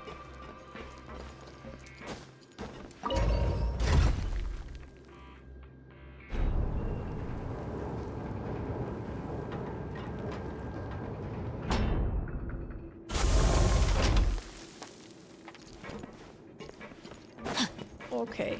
Jetzt müssen wir wahrscheinlich campen. Sind die ganze Zeit nur hin und her gerannt und haben doofe Minispiele gemacht. Mal gucken. Okay. Oh, you must be the traveler, huh? Sorry, mate, but competitors as strong as you are prohibited from participating. I don't make the rules, mind you, but I was given very specific instructions. Okay. Wir dürfen nicht. Even convicts value their lives, don't they? I hope you can understand. But we have a game here that'll let you show off your strength, and you'll even earn some credit coupons in the process.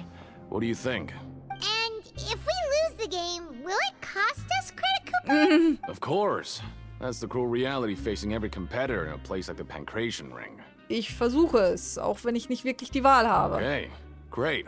Let me walk you through the rules. The targets in front of you will pop up one after another. You'll need to hit the targets in the same order that they popped up. If you can complete a few rounds in a row with no mistakes, then you'll win credit coupons. But the second you mess up the order, you'll lose. Game over. The game costs 300 credit coupons to have it go. So, you up for it? Nee, will eigentlich nicht. Thanks for your patronage, mate. Now, let the game begin. Die Ziele schießen nacheinander nach oben. Sobald das Ziel Licht blau aufleuchtet, musst du die Ziele in der Reihenfolge treffen, in der sie nach oben schießen. Bestehe so 4 aufeinander folgende Runden, um die Herausforderung abzuschließen. Umgekehrt führt eine bestimmte Anzahl von Treffern der falschen Ziele zum Scheitern der Herausforderung. Okay. I never embark on a journey without a good book to accompany me. Okay, do your best to hit the targets, just like Colin said. Ach, das war's schon? Okay.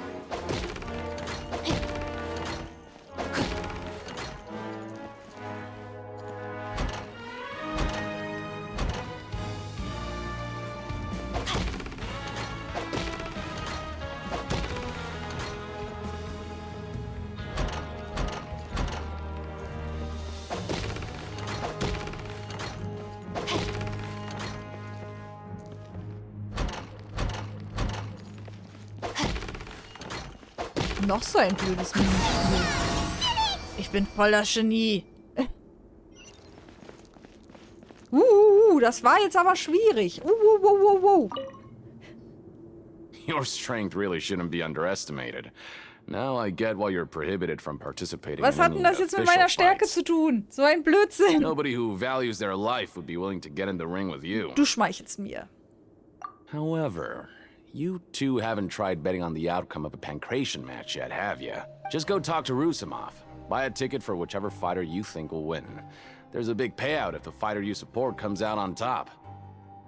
But we don't know anything about the fighters. How can we possibly know who to support? That's normal. Just watch a few matches and get a feel for the fighters. It won't be long before you can pick winners in your sleep. He's got a point. Why don't we give it a try?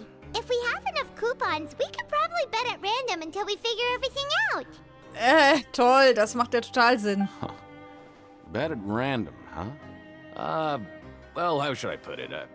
It's not like you can't do that, but I'd advise you to give it some more thought first. Huh? We shouldn't get too carried away. What's the problem? Könnte es sein, dass es eine Art Regel gibt? Haha, the rules! Never even picked a boxer before, and you already know about the rules? You're not just strong fighters. Seems you're pretty perceptive, too. Ja. Die Geheimregeln, so wird sie doch genannt, oder? Might as well tell you about it, since you already know that much. Plus, I think you've got the potential to be one of my greatest customers. Besides, I don't want to risk ever losing a customer like you. Die haben doch bisher noch gar nichts gemacht hier. Is it that serious? Okay.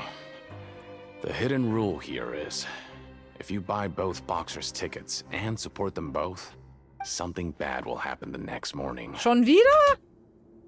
So the rule is that we shouldn't pick both boxers in the same fight.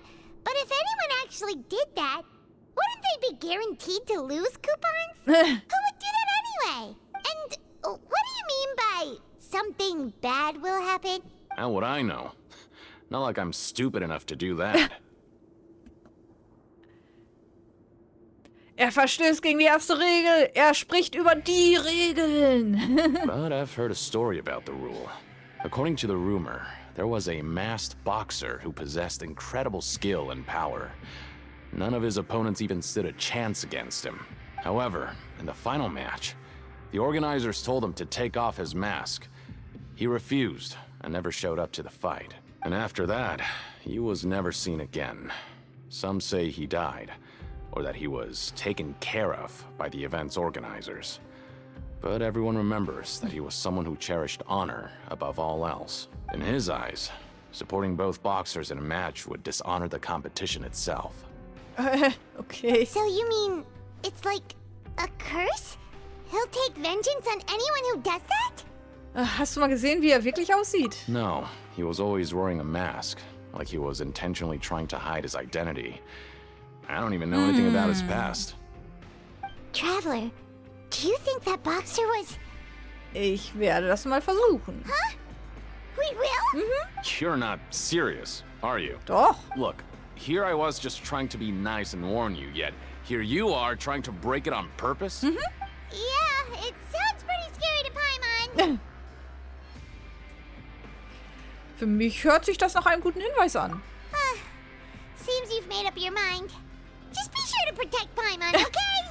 Betting on both fighters will set you back about 3,000 credit coupons. If you have enough, then go ahead and give it a try.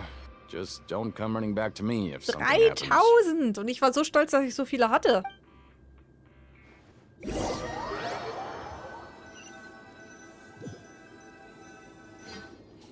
Seems we had a productive day. Hope we can make even more progress tomorrow.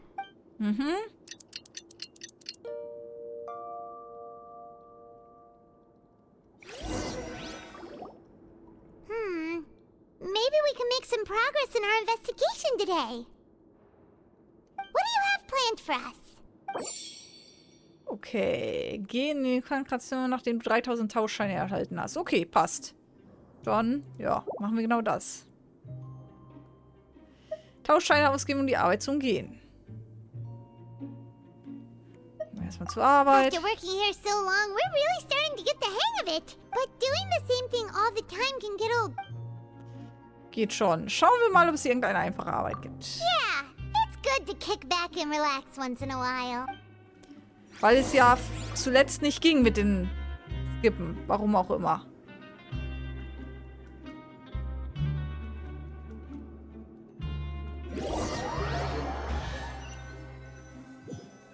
Also dieser Boxen-Sound, der muss irgendwie, dieser Truhen-Sound muss irgendwie ein Versehen sein. Disgusting! Oh, Paimon misses your cooking now. What would you like to do this afternoon? Zur Arena. Sure! If we're not going to work, then let's kill some time at the Pancration Ring.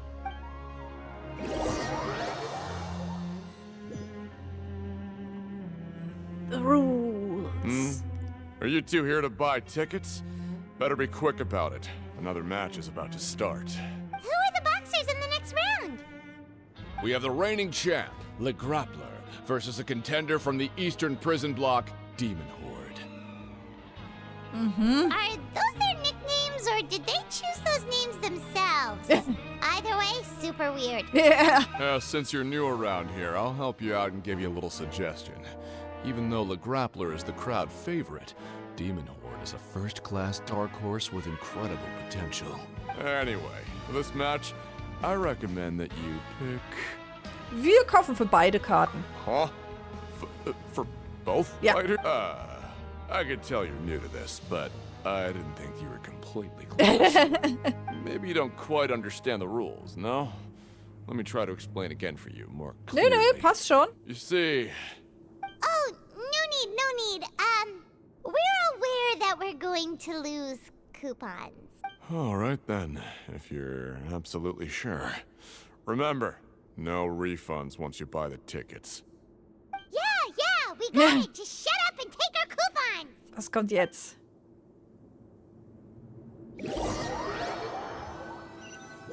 Am nächsten Morgen soll was Grundsätzliches geschehen. Looks like we won't get a chance to sleep in as long as we're here.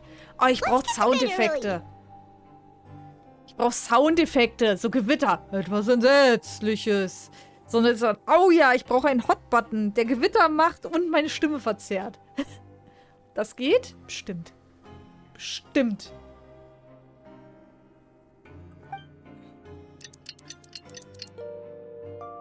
Ausrufezeichen Gewitter. Ja, genau. Oder ihr könnt das im Chat machen. Das wäre auch geil.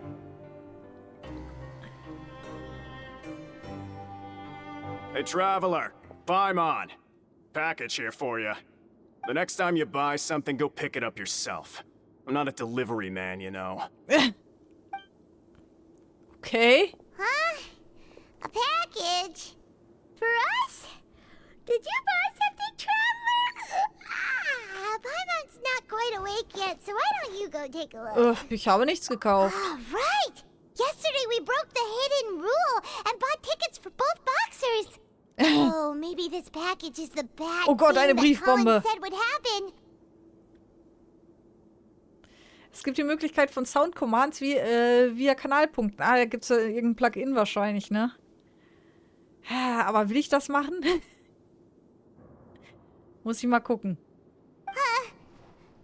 Ach, so viele Dinge, die ich tun könnte. Wait, maybe let Paimon go hide somewhere first. Just call Paimon after you opened it. Ich sag ja Briefbombe. Hey, wait! Paimon's still here! Don't open it! Ja, dann flitz! Aber es ist nichts so Unheimliches, aber es ist etwas Seltsames drin. Ein Pferdekopf. What is it? Are you okay? Let Paimon take a peek too. Fonta? Oh, it's just a small bottle. But the color of the liquid inside looks so wrong. Almost like... Oh, den Gerüchten zufolge soll ein Pankratiast verschwunden sein und die Farbe der Flüssigkeit in diesem Fläschchen sieht eindeutig wie Blut aus. Alright, that's enough of that. No need to say it out loud. Paimon already knows what you're trying to say. Möchtest du mal probieren? No way! Get that stuff away from Paimon! Sieht so aus, als müssten wir das selbst herausfinden. In diesem Ort wimmelt es nur so von seltsamen Dingen. Paimon thinks we shouldn't open the bottle until we figured out what's going on. Just trust Paimon on this one, okay? Seltsame blutrote Flüssigkeit. Das seltsame Paket, das du nach Verstoß der Geheimregel der Pankration-Arena am nächsten Tag erhalten hast. What do you have planned for us? Die Hinweise untersuchen, na gut. Though it feels nice to slack off a little, less work means less coupons. Let's make the most of our morning.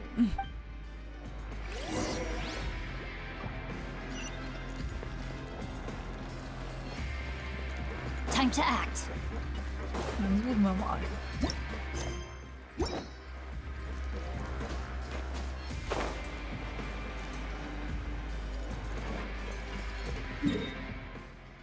Direkt hier drunter. Sieht so aus.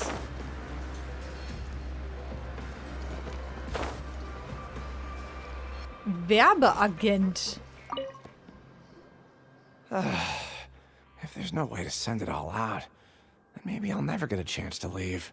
Who are you? We've never seen you before, and you don't look like a fellow convict. I'm not! Of course I'm not. Please, don't mistake me for a criminal. I'm a good, law-abiding citizen. Okay. Then what are you doing here?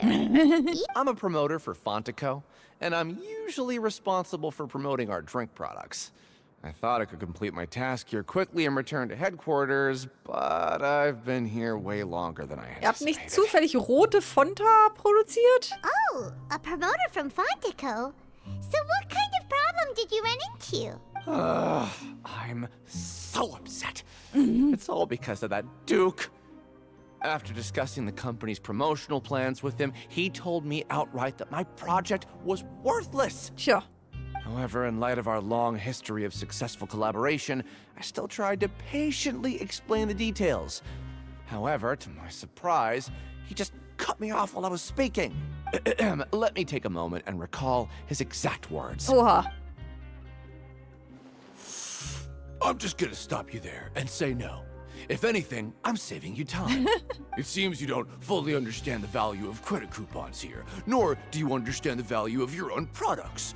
The former is because you are from the overworld. That's understandable, and I don't blame you for that. But as for the latter, only someone monumentally stupid, so breathtakingly stupid that they were completely ignorant of the value of credit coupons, despite living in the underworld, would ever possibly consider buying your drink. Let's just forget it. Warum? Anyway, that's how he rejected my proposal and asked me to come up with another solution with the condition that it doesn't cause any trouble for him. Can you believe that guy? Können wir ihm einfach mal die Flasche in die Nase halten? Well, he is the head honcho here. Not much you can do about that. We met him too and could tell that he's the kind of guy that's hard to pin down. Fine. I know, I should just let it go. I'm on his turf after all. His house, his rules. Unzufriedenheit mit dem Herzog. Der Werbeagent des Fonta-Konzerns war aufgrund vieler Fehlschläge frustriert. Er hatte den Wert der Tauschscheine unterschätzt. Der Herzog ist der Meinung, dass nur Idioten, die den Wert der Tauschscheine nicht kennen, diese für ein Getränk ausgeben würden.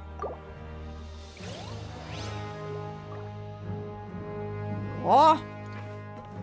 Das würde ich jetzt so hart vielleicht nicht sagen. Aber vielleicht weiß er mehr als wir. Keine Ahnung.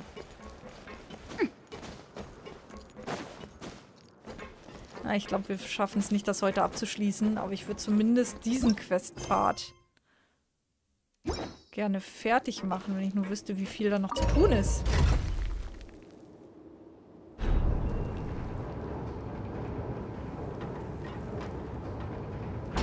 Ach, die PlayStation 5 hat doch so das Feature, dass sie einem das zeigt, oder? Lass mal kurz. Na?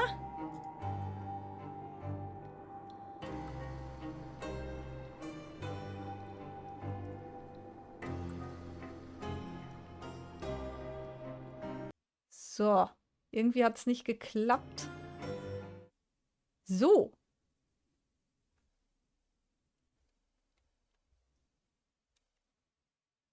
Gucken wir mal. Es wird doch irgendwie angezeigt. Ich weiß nur nicht wie. Aktivitäten.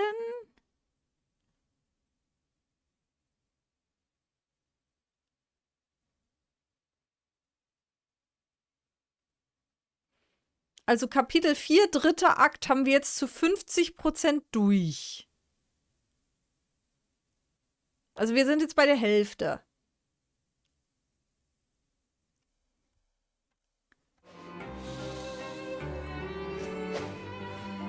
Zu den leuchtenden Sternen. Tief im Wasser, ja. Also diesen Akt haben wir jetzt zur Hälfte. Ja gut, dann kriegen wir es nicht mehr fertig heute, auf jeden Fall nicht. Aber diesen Subakt, da konnte ich jetzt, glaube ich, nicht rausfinden, wie weit wir damit sind. Naja, mal gucken.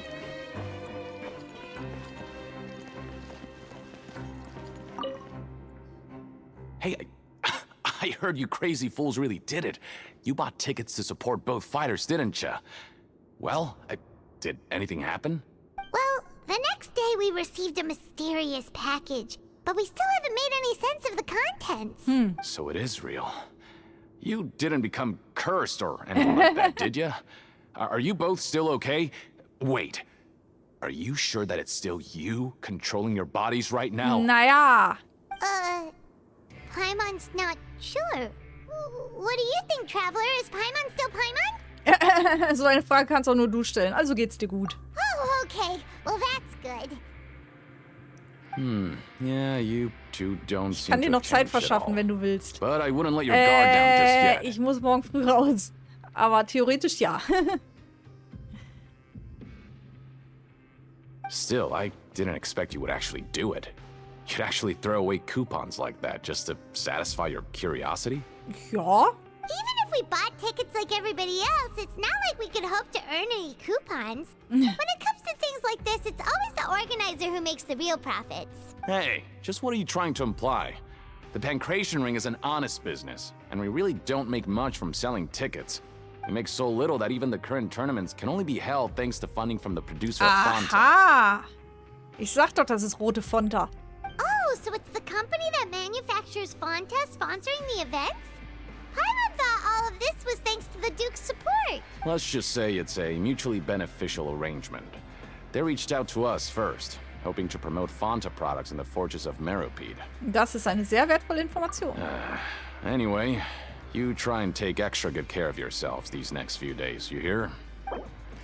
Fördere das Pankration-Turnier. Es Colin zufolge wurde das Pankration-Turnier mit Unterstützung des Fonta-Konzerns organisiert. Ich bin sicher, dass der Fonta-Konzern das nicht aus Wohltätigkeit tut. Welche Ziele verfolgen sie?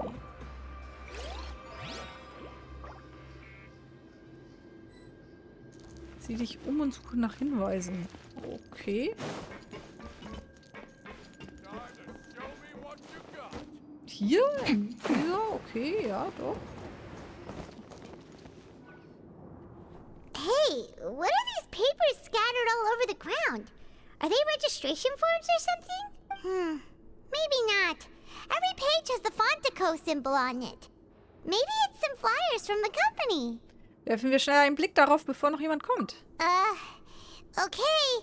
But if someone catches us, they could accuse us of trying to steal the company's secrets, couldn't they? Wovor hast du Angst? Wir sind doch bereits Häftlinge. Oh, you're right. Guess there's nothing to worry about then. Paimon, have a look here. Without assistance from the Fontaine Research Institute, development of the new product has been slow. And we have no choice but to let the new product undergo the first phase of promotional trials without a designated name or packaging. We will adjust the direction of future development according to feedback. Ich sag, das ist einfach nur rote Fonta. We have decided to only conduct closed, small-scale trials for the time being. Sure doesn't seem like anything unusual. The company is just trying to develop some new products besides Fonta. But it sounds like things aren't going well at all. Let's put these papers back where we found them and make it look like nobody went through them. Okay, good. Neues Produkt in der Entwicklung. Internen Berichten des Fonta-Konzerns zufolge befindet sich ein neues, noch unbenanntes und unverpacktes Produkt in den ersten Werbeversuchen. Diese Versuche finden statt, weil selbst Mitarbeiter des Konzerns diesem Produkt skeptisch gegenüberstehen. Told you!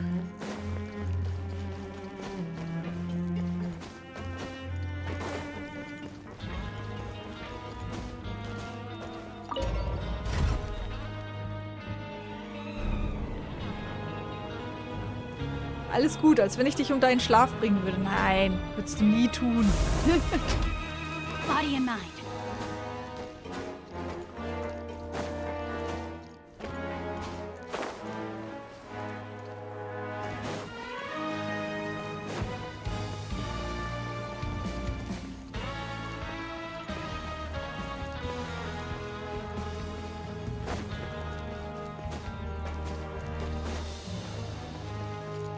Okay, jetzt gehen wir einfach wieder essen. Gut. Hallo, wie kann ich helfen? Gib mir eine Wohlfahrtsmahlzeit. Negativ. Aber es sind doch schon mehrere Tage vergangen. Ja, ich tippe mal auf Real-Life-Tage, aber man kann es ja mal versuchen. We ended up here without even thinking about it. Wanna grab something to eat? Es ist Zeit für eine Pause. All right. But remember that we bought this time with coupons, so let's make better use of it next time. Okay. What is this garbage? Ooh, it looks disgusting. Oh, Paimon misses your cooking now. Okay. What would you like to do this afternoon? Freie Ermittlungen durchführen? Dann gehen wir zur Pankrationsarena. Seems you're really getting the hang of things at the Pancration Ring now. But just playing the same game over and over? It's getting kind of tiring. Vielleicht gibt es ja einen anderen Weg. Yeah, why don't we have Collins lower the difficulty a little? You know, so we can just breeze through each level. Okay. Das heißt, wir kriegen jetzt wieder nur Scheine. A mysterious box? A bottle of crimson liquid? Paimon still doesn't know what to make of it. Do you have any ideas, Traveler? Ich glaube, ich habe da etwas. Aber das hat leider nichts mit Tartaglia zu tun. Really? then it looks like that part of the investigation led us nowhere. Well, maybe we'll have better luck tomorrow. Good night, Traveler. Wie verstehe ich die Reihenfolgen hier teilweise nicht von diesen Dialogen? Das hatten wir ja schon im Grunde. Ziele dieser Phase erreicht. Okay. Okay, so we've investigated 2 of the hidden rules.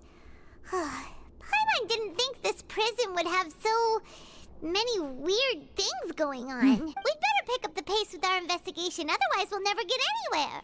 Geben wir ein paar Tauschscheine aus, um mehr Zeit für unsere Ermittlungen zu gewinnen. Yeah, let's skip work for now and put our time to good use.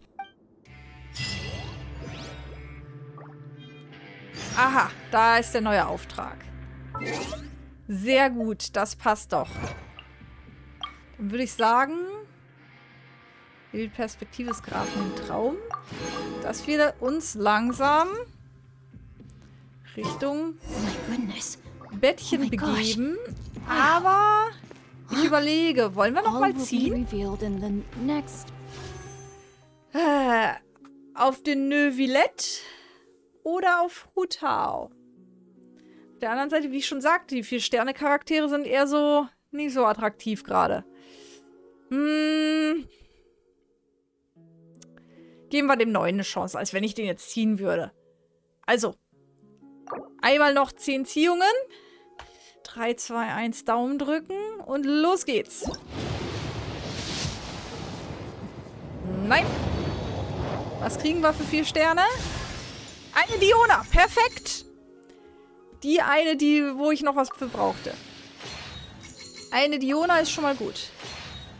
Fischel oder Schingsche hat mir nichts gebracht.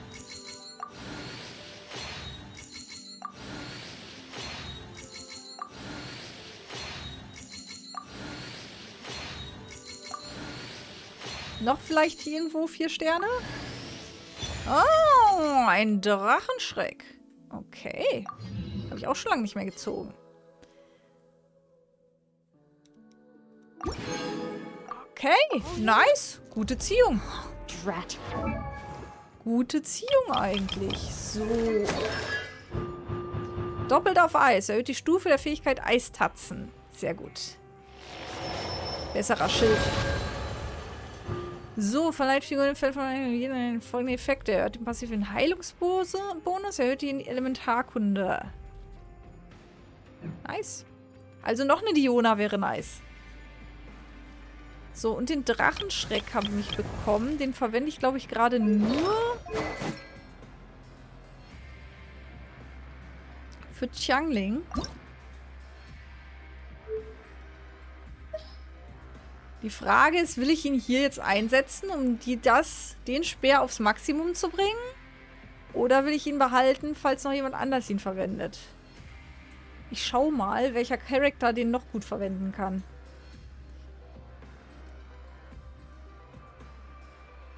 Für Xiangling gibt es ja eigentlich auch schon bessere. So. Oh, einige. Rosaria. Candace habe ich jetzt nicht. Saino.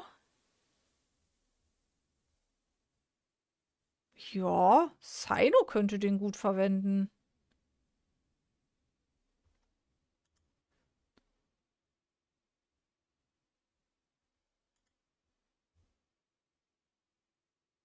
Auf der anderen Seite für Qiangling ist sowieso der Fang besser. Drachenschreck ist da schon gar nicht mehr mit drin in der Liste. Ganz am Anfang war Drachenschreck für sie gut.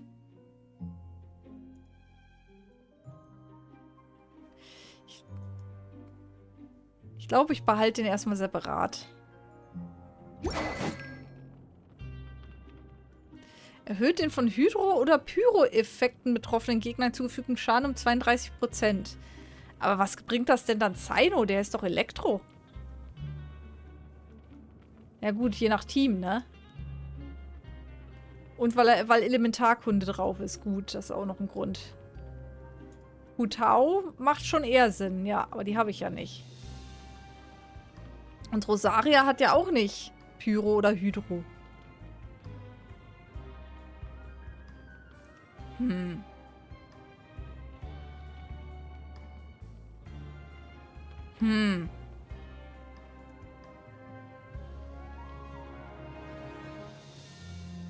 Vielleicht verstärke ich es doch.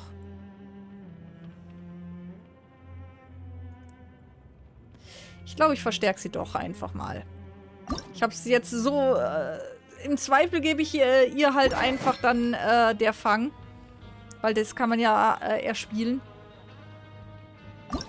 Und dann kann man den aufgewerteten Speer verwenden. Was kriegen wir denn dafür, wenn wir ihn aufwerten? Schaden um 36%. Ja. Why not? Achso. Zack. Auswählen. Zurück. Veränderung. Tada! Nice. Das ist, glaube ich, die erste Waffe, die ich auf... Nee. Ein paar kleinere hier. Weiße Quaste und so, die habe ich auch schon auf 5. Glaube ich. Habe ich nicht Saino eine weiße Quaste gegeben? Ich weiß es gar nicht. Glaube ich überhaupt Saino. Da. Ja. Aber die ist erst auf Verfeinerungsgrad 4. Das können wir aber ändern, oder? Da haben wir bestimmt noch einige. Ja, nur eine. Gut. Zack. So. Fertig.